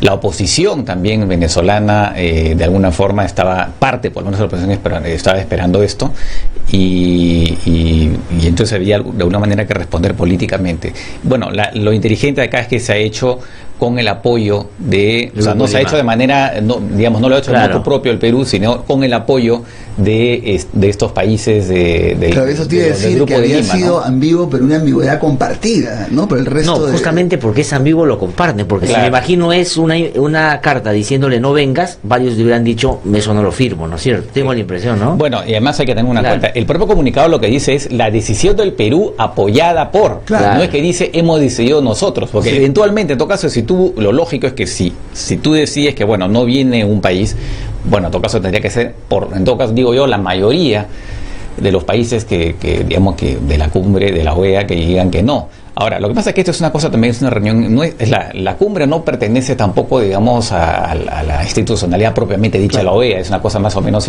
digamos que se viene dando, ¿no? O sea, no hay reglas escritas, ¿no? Pero claro, que un solo país, que el país anfitrión tome una decisión de motu propio, digamos, era un poco difícil, por eso que era necesario tener por lo menos el apoyo del Grupo de Lima, ¿no? Aunque no constituyan, aunque probablemente otros países pueden estar pensando lo mismo, ¿no? Pero una vez más, ¿dónde empiezan dónde terminan las exclusiones? Yo estoy pensando en Honduras, estoy pensando en Nicaragua, ¿no? No sé si en este caso, lo que no me queda muy claro, se había invitado a Cuba, a Panamá, acá no se está hablando de Cuba. Pero en todo caso, lo que sí digo, en Honduras, la elección es claramente inconstitucional. Sí, y no solamente inconstitucional, sino que encima no ha sido transparente. Han quedado dudas, no serias dudas. Sí, ¿no? sí. Y pues lo de Nicaragua también, ha sido una reelección, lo que está pasando en Nicaragua con una que la última reelección también fue sumamente cuestionable, ¿sí? Entonces, finalmente, si fuéramos lógicos, y encima Honduras también está firmando este comunicado. Sí, ¿no? Entonces, sí. Total, ¿en qué quedamos, no? Ahora, por supuesto, sí, es muy desagradable que venga un señor Maduro, pues, con todo lo que está pasando en Venezuela, pero también es un tema de coherencia, ¿no? Y hubiera sido interesante, en todo caso, que viniera, que hubiera una gran manifestación acá de rechazo y que en su cara se le dijeran las cosas, ¿no? En la cumbre, bueno, Pero ahí hay dos, digamos, implícitamente dos afirmaciones tuyas. Una, que ya tú consideras que no va a venir de ninguna manera. En segundo lugar, tú prefieres entonces que hubiese venido, que acá estuviera totalmente aislado y haya una movilización de los venezolanos que están acá. Va por ahí tú. De todas maneras, el hecho concreto es que sí era necesario, sí es necesario en general, un gesto, digamos, frente a la barbaridad que hay en frente Venezuela, a la barbaridad que está pasando en Venezuela, claro, ¿no? Entonces, o bien efectivamente dices, ya no vengas, se lo han dicho indirectamente, no totalmente, y por otro lado, o la otra opción era que viniera, y entonces ahí en la cumbre que se notara pues que el tipo está totalmente aislado y encima con una gran manifestación, y que no hubieran habido solamente los venezolanos, sino probablemente muchos peruanos. Yo seguramente habría ido. Yo estaría ahí. Entonces son las dos posibilidades, ¿no? Claro. Por un tema de coherencia creo que hubiera sido en todo caso mejor la segunda opción, pero en fin, el tema es discutible, no es fácil, ¿no? Tanto es así que la decisión se ha tomado después de que unos días antes había dicho exactamente lo contrario, ¿no? Que iba a venir igual. Había inclusive difundido la carta de invitación como un gesto de que no nos pueden dejar de o excluir si ya nos invitaron, ¿no? Pero a la otra parte de la pregunta de Ernesto, ¿tú crees que él, digamos, por su carácter, por la manera como viene actuando durante ese tiempo, no va a venir? Al contrario, daría la impresión que va a venir. A ver. Esa es la otra parte, efectivamente. Claro. Yo ahí sí no lo puedo asegurar, porque él es una persona, para empezar, imprevisible. Y hasta ahora no se han pronunciado en un sentido o en otro, ¿no? Vamos a ver, él podría igual querer venir. Ahora, ¿qué cosa significa querer venir? Que de repente viene en su avión presidencial y el Perú le dice, ¿sabe qué, señor? No tiene autorización para entrar al espacio aéreo del Perú. Y el asunto... Ahora, ¿el Perú haría una cosa así? Le enviaría 2 casas, ¿no?, de la Fuerza Aérea para decirle, señores, ustedes no pueden entrar al espacio aéreo, ¿no? Esa es una. Otra, lo dejan aterrizar. Lo recibirá pues un tercer secretario torretable, o de repente nadie, solamente la escolta, claro, nadie más, ¿no? Porque hay un antecedente interesante que fue en Mercosur, en la reunión de Mercosur que hubo en diciembre hace un poco más de un año, 2016. Y entonces Mercosur había excluido pues a Venezuela. Sin embargo, y había una reunión, y la canciller Delcy Rodríguez quiso meterse a la reunión a la fuerza. Dijo, si no me dejan entrar por la puerta, entro por la ventana. Y efectivamente al final logra entrar al palacio, al edificio donde estaba realizándose esta reunión, ¿no? Pero no pudo entrar a la sala de reuniones. Y ya cuando por fin puede entrar, ya todo el mundo se había ido. Ajá. Entonces, lo que quiero decir con esto es que por ahí de repente Maduro hace un poco lo mismo, ¿no? Entrar a trompicones y de repente después, llega al lugar de la reunión y le van a pedir, señor, ¿usted quién es? Claro. Yo soy presidente Maduro. Presenta la invitación, acá está. Bueno, su documento, es usted. De repente puede haber todo ese tipo de detalles un poco grotescos, si se quiere. Pero es un poco lo que ha pasado también con Delcy Rodríguez en la cumbre de Mercosur, ¿no? Porque y el gobierno venezolano pues no actúa de acuerdo a lo que son, digamos, las costumbres diplomáticas. Sí, claro. Ahora, pero sí tendría que, entre otras cosas, evaluar, porque es verdad que sí es un gesto importante y necesario, como ya yo he dicho en varios momentos, pero Maduro tendrá que evaluar también si decide confrontar con todos esos países en un escenario que lo mejor para él es por lo menos que no se metan tanto, ¿no es cierto?, en torno al desenlace que él le quiere dar a los lamentables hechos en Venezuela. Entonces, claro, tendría que, porque si solo fuera de llegar y hacer un escándalo, sí, pero eso podría poner a los que están en esos países o a los representantes de esos países en una situación de repente mucho más ya diría yo como agresiva en torno a hacer algo en Venezuela, y a él le podría no convenir tanto. O sea, son otras cosas que tiene que evaluar. Claro, también, aunque ¿no? yo dudo mucho de que el hecho de que él haga se muestre provocador en esta cumbre, si es que viene, eso sea un factor que podría desencadenar, pues, ¿qué cosa podría pasar? Lo más grave, una de las cosas que podría pasar es que Estados Unidos decida finalmente aplicarle un embargo, ya no comprarle más, ¿no? Aunque eso no toma la decisión, porque también eso que generaría problemas en Estados Unidos, no porque Estados Unidos de repente en última instancia siempre puede reemplazar el petróleo venezolano. Estados Unidos ahora es una potencia petrolera y gasífera. Entonces, pero hay muchas empresas, hay toda una, digamos, negocios en torno a esto, y por realmente podría perjudicar a algunas empresas. ¿Qué cosa sería el otro? Una intervención militar.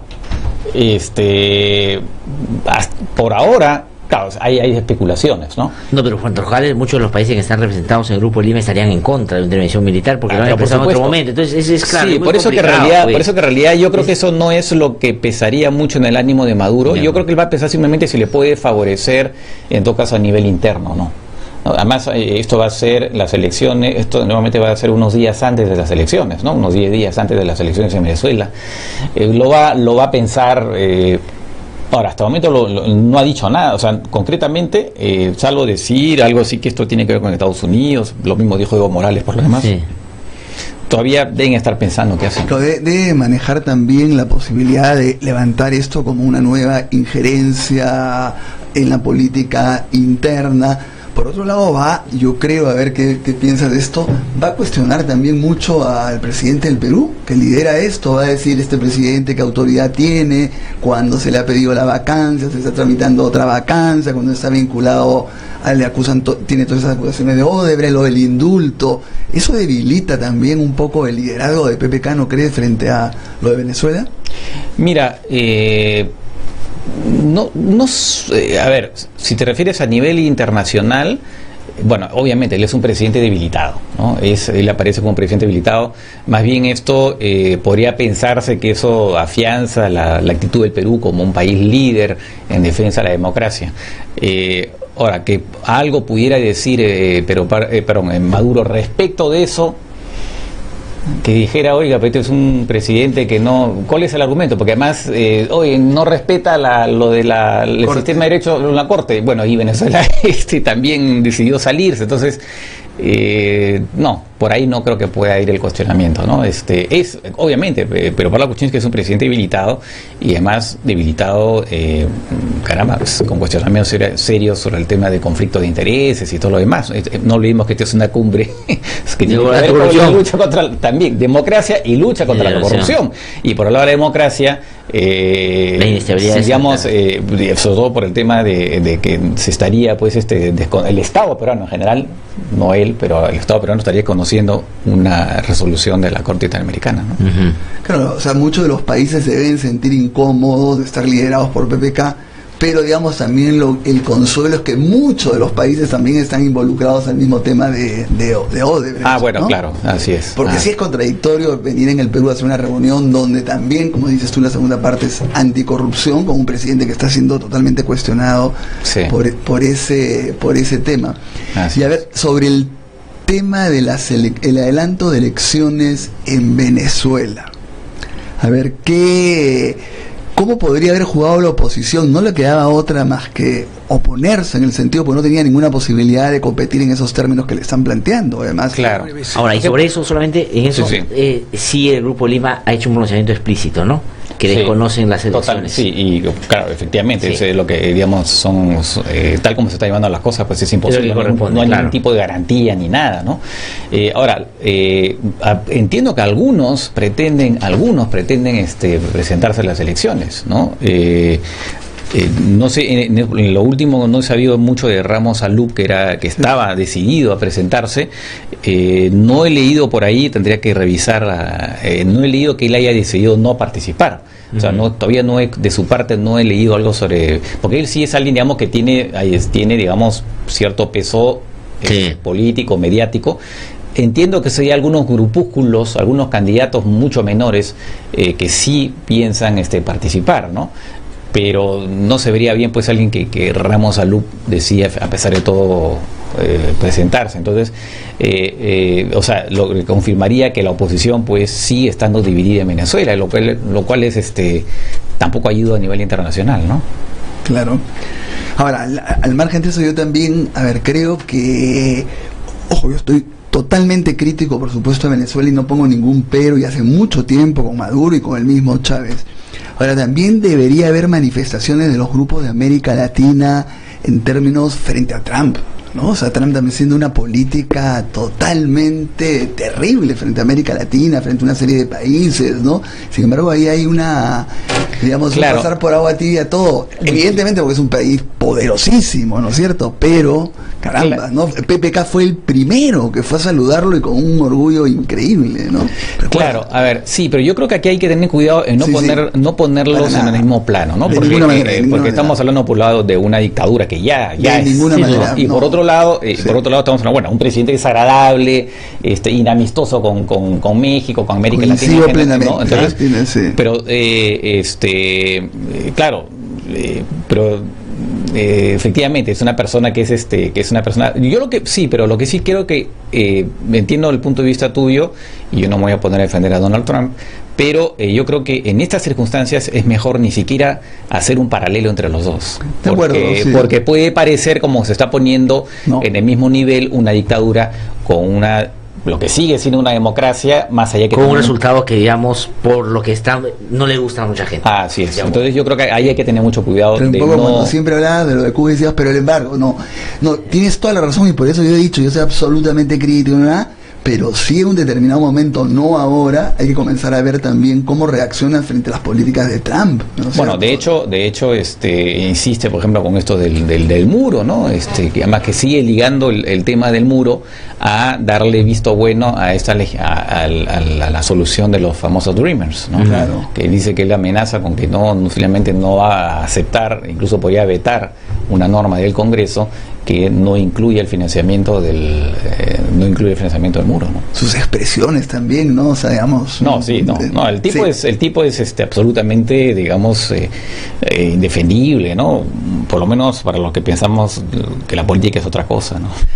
Bueno, en otro momento discutiremos de la política norteamericana, pero a ver, lo del tiroteo nuevo que ha habido en una escuela de Florida, yo leí en El Comercio, no sé si será cierto porque me pareció raro, que hasta en lo que va del año ha habido 18 tiroteos, lo leí, o sea, me pareció que estamos en febrero, ¿no? Pero eso decía El Comercio. Pero más allá de eso, yo me acuerdo que tú decías, a ver, algunas causas de estos tiroteos que comenzabas, por supuesto, por la facilidad con que hay para comprar armas, ¿no? Pero explicabas también otras causas, no sé si puedes... Sí, ahí acá hay un tema de esta relación que hay que tienen los norteamericanos, o gran parte de los estados norteamericanos, con las armas, tiene que ver pues con la historia norteamericana, ¿no? Hay esta cultura pues del Far West, es verdad, o sea, además no solamente pertenece a una época, sino que de alguna manera se ha prolongado a través del cine, ¿no? De las series de televisión, donde aparece pues que de alguna forma tú resuelves tus problemas como un hombre de verdad y sacas la pistola y así te resuelves tus problemas. Ese es uno. Dos, creo que hay un tema también de la cultura del ganador, del winner, ¿no? Sí, hay mucha frustración en Estados Unidos de aquellos que piensan que están en nada, además te hacen sentir, ¿no? Que eres un loser, un perdedor. Entonces, claro, esas son razones que se podrían, digamos, subterráneas, si quieres, pero que también tiene que ver un poco con la psicología colectiva de un país, ¿no? Entonces, claro, yo no soy antropólogo, no soy tampoco sociólogo, pero son las cosas que uno, a fuerza de leer cosas, vas pensando, por ahí eventualmente puede también haber una explicación, ¿no? Hay muchas causas, ¿no? Hay esa causa, me parece profunda, y causas más inmediatas que tienen que ver, como lo que decías, la circulación tan fácil de las armas, y además los norteamericanos miran sus armas casi con una fascinación, ¿no? O sea, una fascinación casi como si estuvieran rindiéndole un poco más, y algunos norteamericanos a gente que tiene sus armas casi como una especie de altar, ¿no? Es una cosa bastante curiosa, ¿no? Pero lamentablemente yo creo que estas cosas van a continuar, ¿no? Van a continuar porque el otro aspecto antes de es que los vendedores y fabricantes de armas de Estados Unidos son muy poderosos, son un lobby poderosísimo, y además que financian a muchos políticos. En Estados Unidos recordemos que la Corte Suprema determinó que poner límites a la contribución electoral, a las campañas electorales de las personas, de las empresas, era inconstitucional, porque era atentar contra la libertad de expresión. ¿Eso qué cosa quiere decir? Que finalmente un solo candidato puede depender, en gran parte de su elección puede depender de una persona o un pequeño grupo, Y en el fondo es decirle, tú puedes comprar tu congresista, puedes comprar tu político. Es la verdad. Sí, pues, o sea, en el fondo, la Corte Suprema lo que ha hecho en Estados Unidos es legalizar la compra de políticos, la compra de congresistas. Porque es así, o sea, ellos dependen de del financiamiento. Bueno, lo que ha pasado acá, digamos, en el tema de los financiamientos de las empresas. Solo que acá es por lo bajo. Allá es totalmente. En Alemania, que tienen una legislación donde también se puede contribuir las empresas pueden contribuir, pero en un monto pues pequeño, para que digamos un candidato no dependa pues de manera excesiva de un solo sponsor, claro. Entonces en Estados Unidos pues lamentablemente eso es también lo que está detrás, ¿no? Bueno, Francisco, ha sido como siempre un gusto conversar contigo sobre diversos temas y hasta una próxima oportunidad. Muchísimas gracias, muy amable. Tengo que ir a una pausa, regresamos un instante, seguimos aquí en No Hay Derecho. Para estar siempre informado de lo que sucede en lo político, en lo social. Para escuchar voces independientes y no siempre lo mismo. Para saber de lo que nadie se atreve a denunciar. www.idlradio.pe con análisis de verdad. www.idlradio.pe es la renovada página web a la que usted debe ingresar. Información, análisis y debate. www.idlradio.pe es una producción del Instituto de Defensa Legal. En los últimos 10 años han matado a 137 defensores de derechos humanos y otros 835 están siendo procesados. En el Perú no existe una ley que garantice su labor. Es responsabilidad del Estado proteger y defender a quienes nos defienden. Únete a la campaña y apoya a los defensores de derechos humanos. Búscanos en Facebook como Yo Defiendo y síguenos para enterarte de sus historias. RBC 104.7, la otra forma de vivir.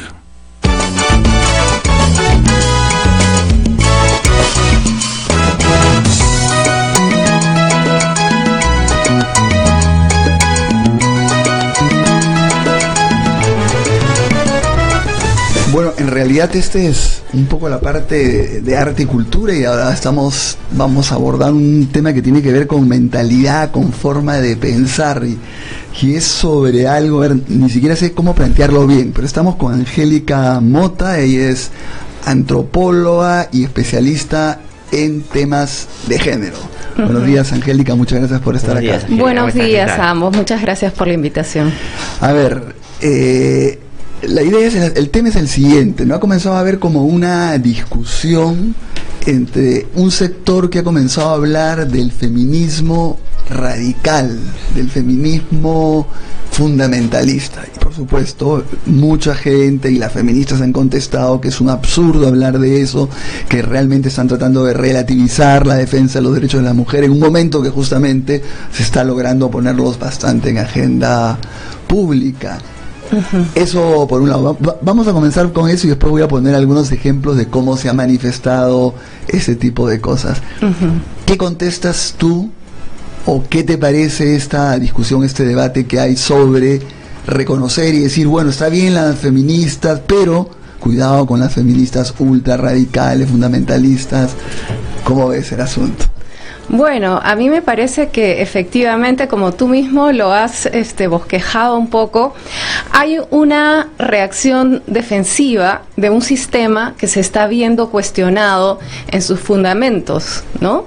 El sistema de género, ¿no? Ese sistema social que ordena los vínculos, las relaciones entre hombres y mujeres, está armado, articulado en base a relaciones de poder, ¿no? Entonces, esas relaciones de poder ordenan la sociedad y definen un grupo que tiene mayores privilegios que otro, ¿no? Ahora, esto genera también toda una ideología que es el machismo, que la tenemos en realidad inoculada todos, hombres y mujeres en buena medida, pero las mujeres, al estar más afectadas por esta situación, nos hemos organizado, ¿no?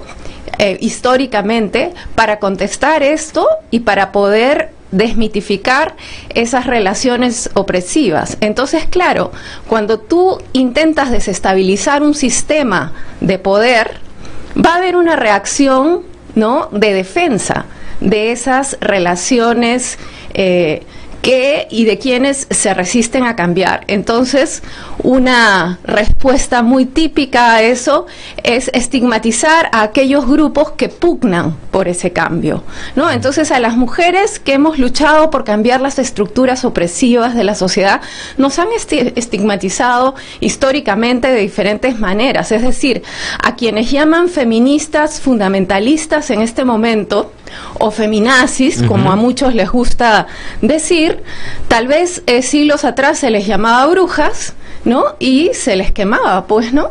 Por precisamente plantear maneras diferentes de vivir como mujeres en una sociedad que te pone en ciertos roles, en ciertas casillas de las cuales no te debes salir. Y creo que algo que visibiliza mucho este tema de las relaciones de poder y de la opresión, que para muchos es como un discurso exagerado, ¿no?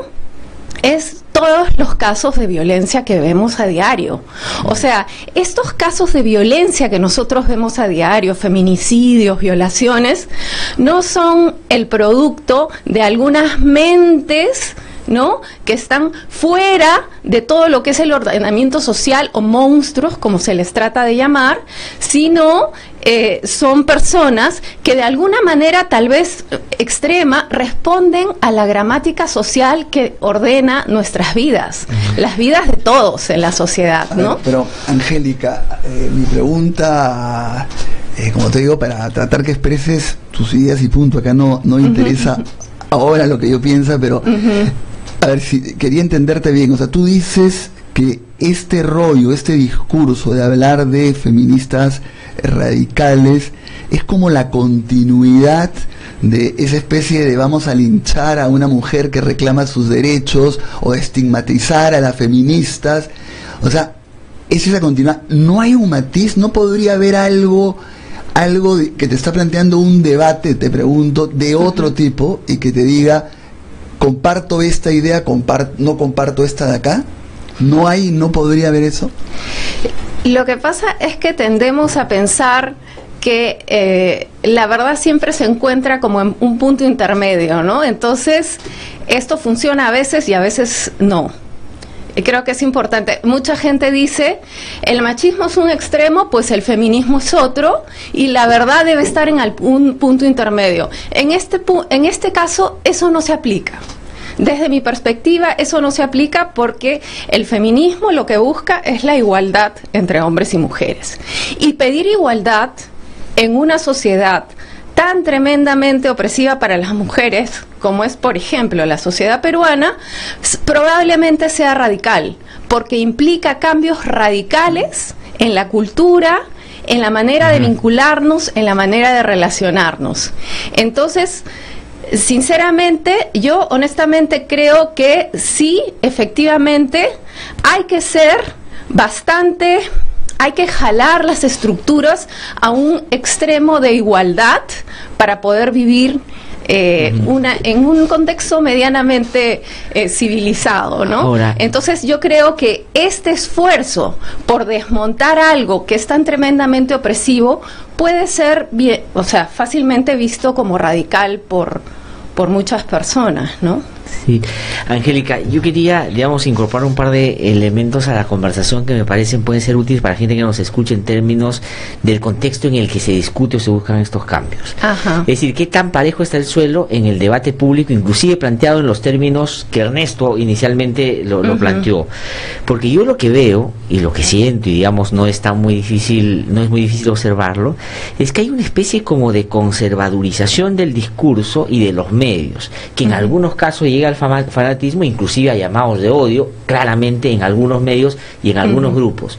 Pero no es de iguales, porque finalmente hay grupos que pregonan y buscan la igualdad de derechos entre hombres y mujeres, pero otros tienen, y son corporativos, y tienen medios, y tienen congresistas, y tienen capacidad de ejercer desde la política cosas que cambian o no cambian, justamente desde su perspectiva. Entonces, la primera es eso, es decir, el escenario en el que se discute, uno.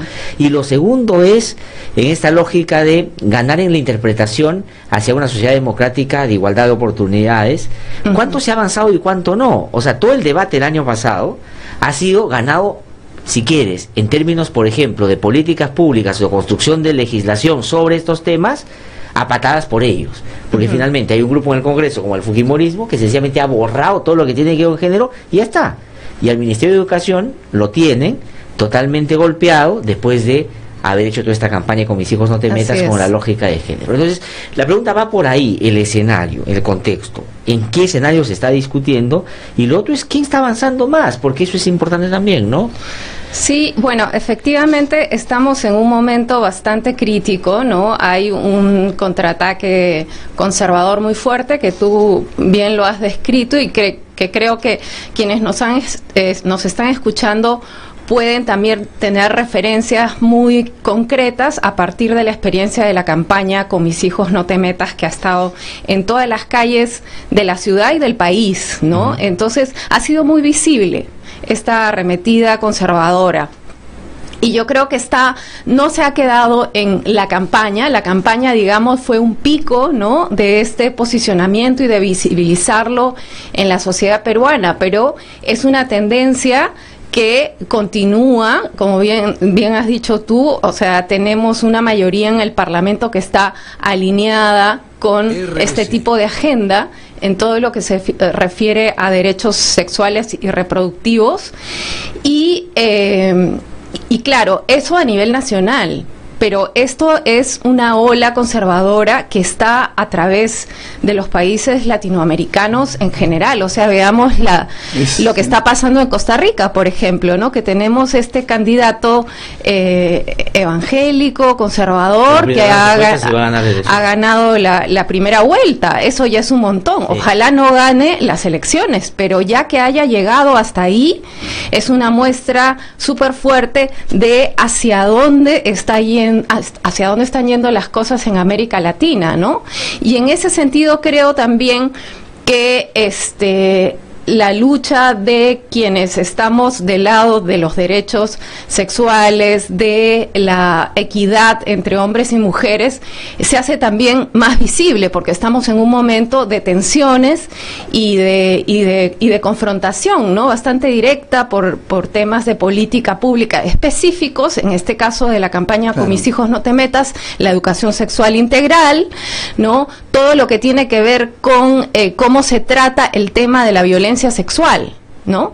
Entonces, sí es un escenario que nos plantea de manera muy evidente estas tensiones, y en ese escenario también se crispan mucho los ánimos y las discusiones al respecto, y también se polariza mucho y surgen este tipo de cosas de las que ese es en parte del problema, ¿no? Cuando nos hay un hablabas, ¿no?, tan conservador y peligroso, ¿por qué comenzar más bien a relativizar y tratar de debilitar la respuesta a lo que puede ser una respuesta a eso? Pero a ver, algunos ejemplos concretos que yo decía, a ver, de ejemplos de esta discusión, no sé, de ejemplos de que se ha expresado esta discusión, fue que estas obras de arte o de teatro, por ejemplo, el caso de la ópera Carmen, ¿no?, que siempre culminaba con que el hombre que se había sentido despechado, engañado por la mujer, porque le había dejado todo y la mujer lo abandona, entonces va el hombre y mata a Carmen, ¿no es cierto? Pero de pronto un director, y ahí a partir de ahí varios cambiaron el final. Entonces es la mujer que de ninguna manera después no permite que la mate, y es la mujer que mata al hombre, ¿no es cierto? Lo sintetiza. Entonces ahí se ha armado toda una polémica, cómo puede ser posible que una ópera histórica que ha sido escrita así en un contexto determinado se le cambie. Entonces es ahí donde se entra a decir, ya eso es demasiado, ¿por qué? ¿No? Y han habido otros ejemplos, hay una obra de teatro acá también que se me ha ido el nombre, en el Perú, que ha ocurrido lo mismo, una mujer maltratada, que ha sido terrible, tratada por el hombre, y después la mujer lo perdona, se abrazan y acaba final feliz, cuando no podría ser así. Al respecto de eso, por ejemplo, yo te diría más bien quienes dicen, que esto es censura, porque ya no se permite que la obra sea como siempre fue, yo diría, ¿por qué no permitir que los directores jueguen y reinterpreten las historias, y más bien decir que siempre tiene que ser así, que no tiene que cambiar? Eso más bien me parece una voz que está censurando nuevas versiones de en este caso de una ópera, ¿no? Y al respecto de eso, te digo, por ejemplo, también de repente más cercano a nuestra realidad, no sé si recuerdan esta canción Ingrata de Café Tacuba, claro, ¿no? Que bueno, en mi generación pues la hemos bailado infinitamente y todo. Si tú te pones a analizar la letra, finalmente acaba en un feminicidio también, ¿no? Mátala, mátala, ¿no? O esta salsa, mátala, mátala. Pero en el caso de Café Tacuba, por ejemplo, sí, ellos mismos han dicho, claro, bueno, no, o sea, ya no nos parece la letra de esta canción, y no sé bien si le han sacado su repertorio o le han cambiado la letra, no lo recuerdo, pero sí hicieron digamos, se manifestaron al respecto de esto de manera crítica, ¿no? Entonces, ¿por qué no permitir también estos cambios, esta libertad?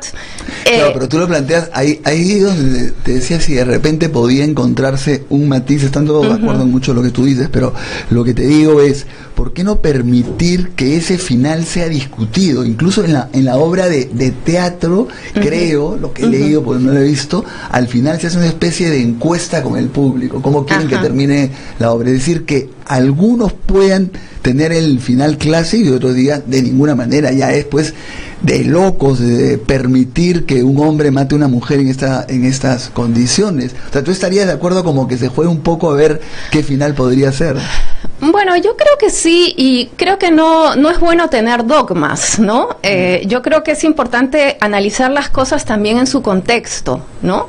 Y por ejemplo, ¿no? Para hablar un poco de estos matices y de los momentos y de cómo estas cosas se pueden ver desde diferentes perspectivas, creo que un ejemplo interesante también es esta confrontación que hubo a raíz de que hubo esta campaña de Me Too, de Yo También, ¿no?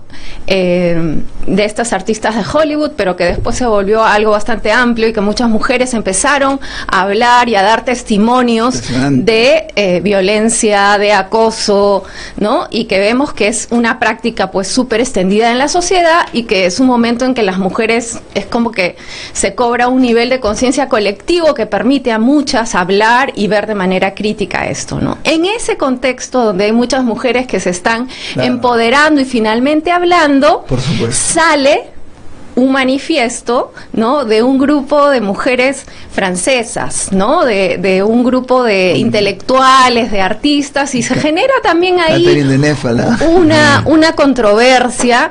Entonces, solamente para hablar de contextos, ¿no? Yo creo que ahí ellas meten la pata de manera flagrante, primero por esta falta de empatía con el contexto en el que esto se está conversando, ¿no? Entonces estas francesas acusan al movimiento Me Too de puritano, ¿no? Entonces, como que ya un hombre no puede tocar una rodilla, no puede robar un beso, dicen ellas, ¿no? Porque hay escándalo y censura y puritanismo, ¿no? Entonces yo creo, en primer lugar, ellas lo que hacen es no tener empatía por el momento en que están viviendo muchas mujeres que realmente han vivido situaciones de acoso y que están atreviéndose a hablar. Con lo difícil que es hablar. Con lo difícil que es hablar, exacto. Entonces, claro, desde una posición de privilegio, ¿no? Estas mujeres que tal vez tienen las libertades suficientes para decir que no, o también porque están en una generación, ¿no? Creo yo que eso tiene mucho que ver con esto. Ellas pertenecen a una generación que está muy acostumbrada a estos guiones sexuales, del galanteo masculino insistente, como ellas mismas lo señalan, ¿no? El manifiesto es casi una defensa de esta posibilidad de los hombres de insistir y de, como ellas dicen, robar un beso, ¿no? Cuando robar un beso. Ahora, pero digamos, en eso ha habido ¿no? avances también importantes, ¿no? Yo creo que la gente ahora reacciona de una manera distinta. Solamente para poner un ejemplo reciente, y en el Perú, y una cosa que se convirtió en un hecho que mucha gente rechazó y que podría haber pasado con esta lógica de, oye, era un beso y tampoco hay que exagerar, ¿no?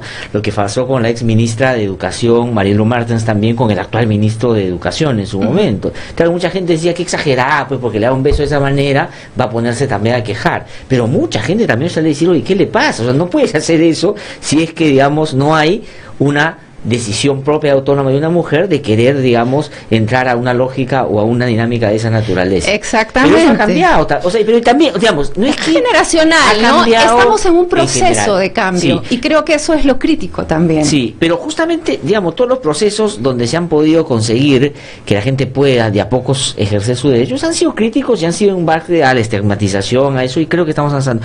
Pero no quiero dejar de, porque ya estamos terminando, de preguntar una cosa que me dicen aquí y que es importante. ¿Cuánto de esto que estamos conversando, como problemas más estructurales, más, digamos, que tienen que ver con cosas que vienen de antaño, que inclusive han llegado a hacerse malas costumbres, digamos, se pueden explicitar o condensar en casos muy dramáticos como el que acaba de vivir Jimena, por ejemplo, esta niña? Es decir, ¿por qué el asunto en esa discusión no solo tiene que ver con la policía debió estar más atenta, o debieron meter preso a ese señor antes, o debieron ¿por qué no solo es eso? Porque también hay que ver, se pregunta la gente aquí, estas cosas que son como sociedad y que permitimos, ¿no? Y que son estructurales, ¿no? Yo ahí quería hablarles un poquito de un estudio que nosotros hicimos en la Universidad Cayetano sobre educación sexual en colegios en Ayacucho, Pucallpa y Lima. Trabajamos con jóvenes de entre 15 y 17 escolares, ¿no?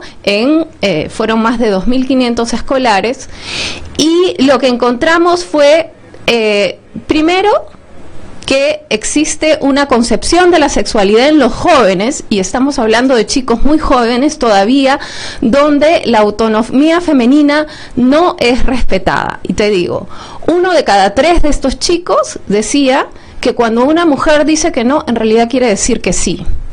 En chicos de 15 a 17 años.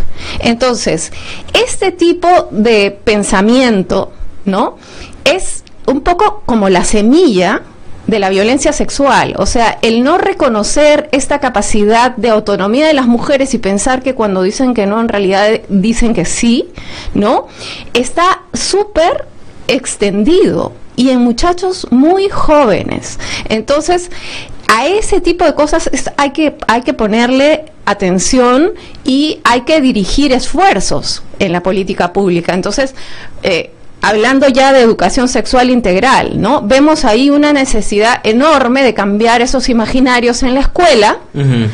Al mismo tiempo, nosotros encontramos en este estudio que solamente un 8% de los docentes había recibido capacitación en temas de sexualidad en el último año, ¿no? Eso al lado de que 85% de los chicos y chicas decían que la fuente de la que más información habían obtenido sobre sexualidad era Internet y los medios de comunicación. Es decir, están en constante contacto con el tema de la sexualidad ya. Para quienes dicen con mis hijos no te metas, claro, hay que esperar el momento para... No, hay que decir, ya están en contacto. Y entonces lo que requieren es una escuela que pueda servir de filtro, dar contenidos que realmente son importantes, enseñarles el cuidado del cuerpo, ¿no? Y fomentar la equidad, ¿no?, en estos guiones sexuales, ¿no?, donde desgraciadamente sí, pues en buena parte en nuestra cultura sexual se ha erotizado mucho esto de digo que no y sí y no, y eso es parte del erotismo, y eso está cambiando, y eso está generando una situación crítica que tenemos que tratar con perspectiva de equidad de género. No, sin duda. Y digamos, lamentablemente el tiempo se ha acabado, pero yo quería decir, porque tú lo mencionaste, el papel que cumplen también quienes tienen la posibilidad de exhibirse en los medios de comunicación. El otro día yo criticaba, por ejemplo, a Federico Salazar en una entrevista, hablar que, porque en Loreto los índices de embarazo de niñas es mayor, es que ahí es hasta una cosa cultural. Y escuchar además a la presidenta del Consejo de Ministros en una entrevista decir el otro día que esos que violan en sus casas es porque no los han nutrido bien en sus casas chiquitos y que tienen problemas de la hay que ser responsables de cómo se plantea y se presenta este debate, porque hay consecuencias concretas. Hay gente que todos los días muere por estas cosas y no podemos estar actuando eso. Pero para preguntarle su opinión sobre esto si no nos sacan del aire, pero yo solamente una cosa chiquitita que quiero decir. Nosotros tenemos que lograr en el Perú que los delitos que atentan contra la libertad sexual de las personas no prescriban tan rápido.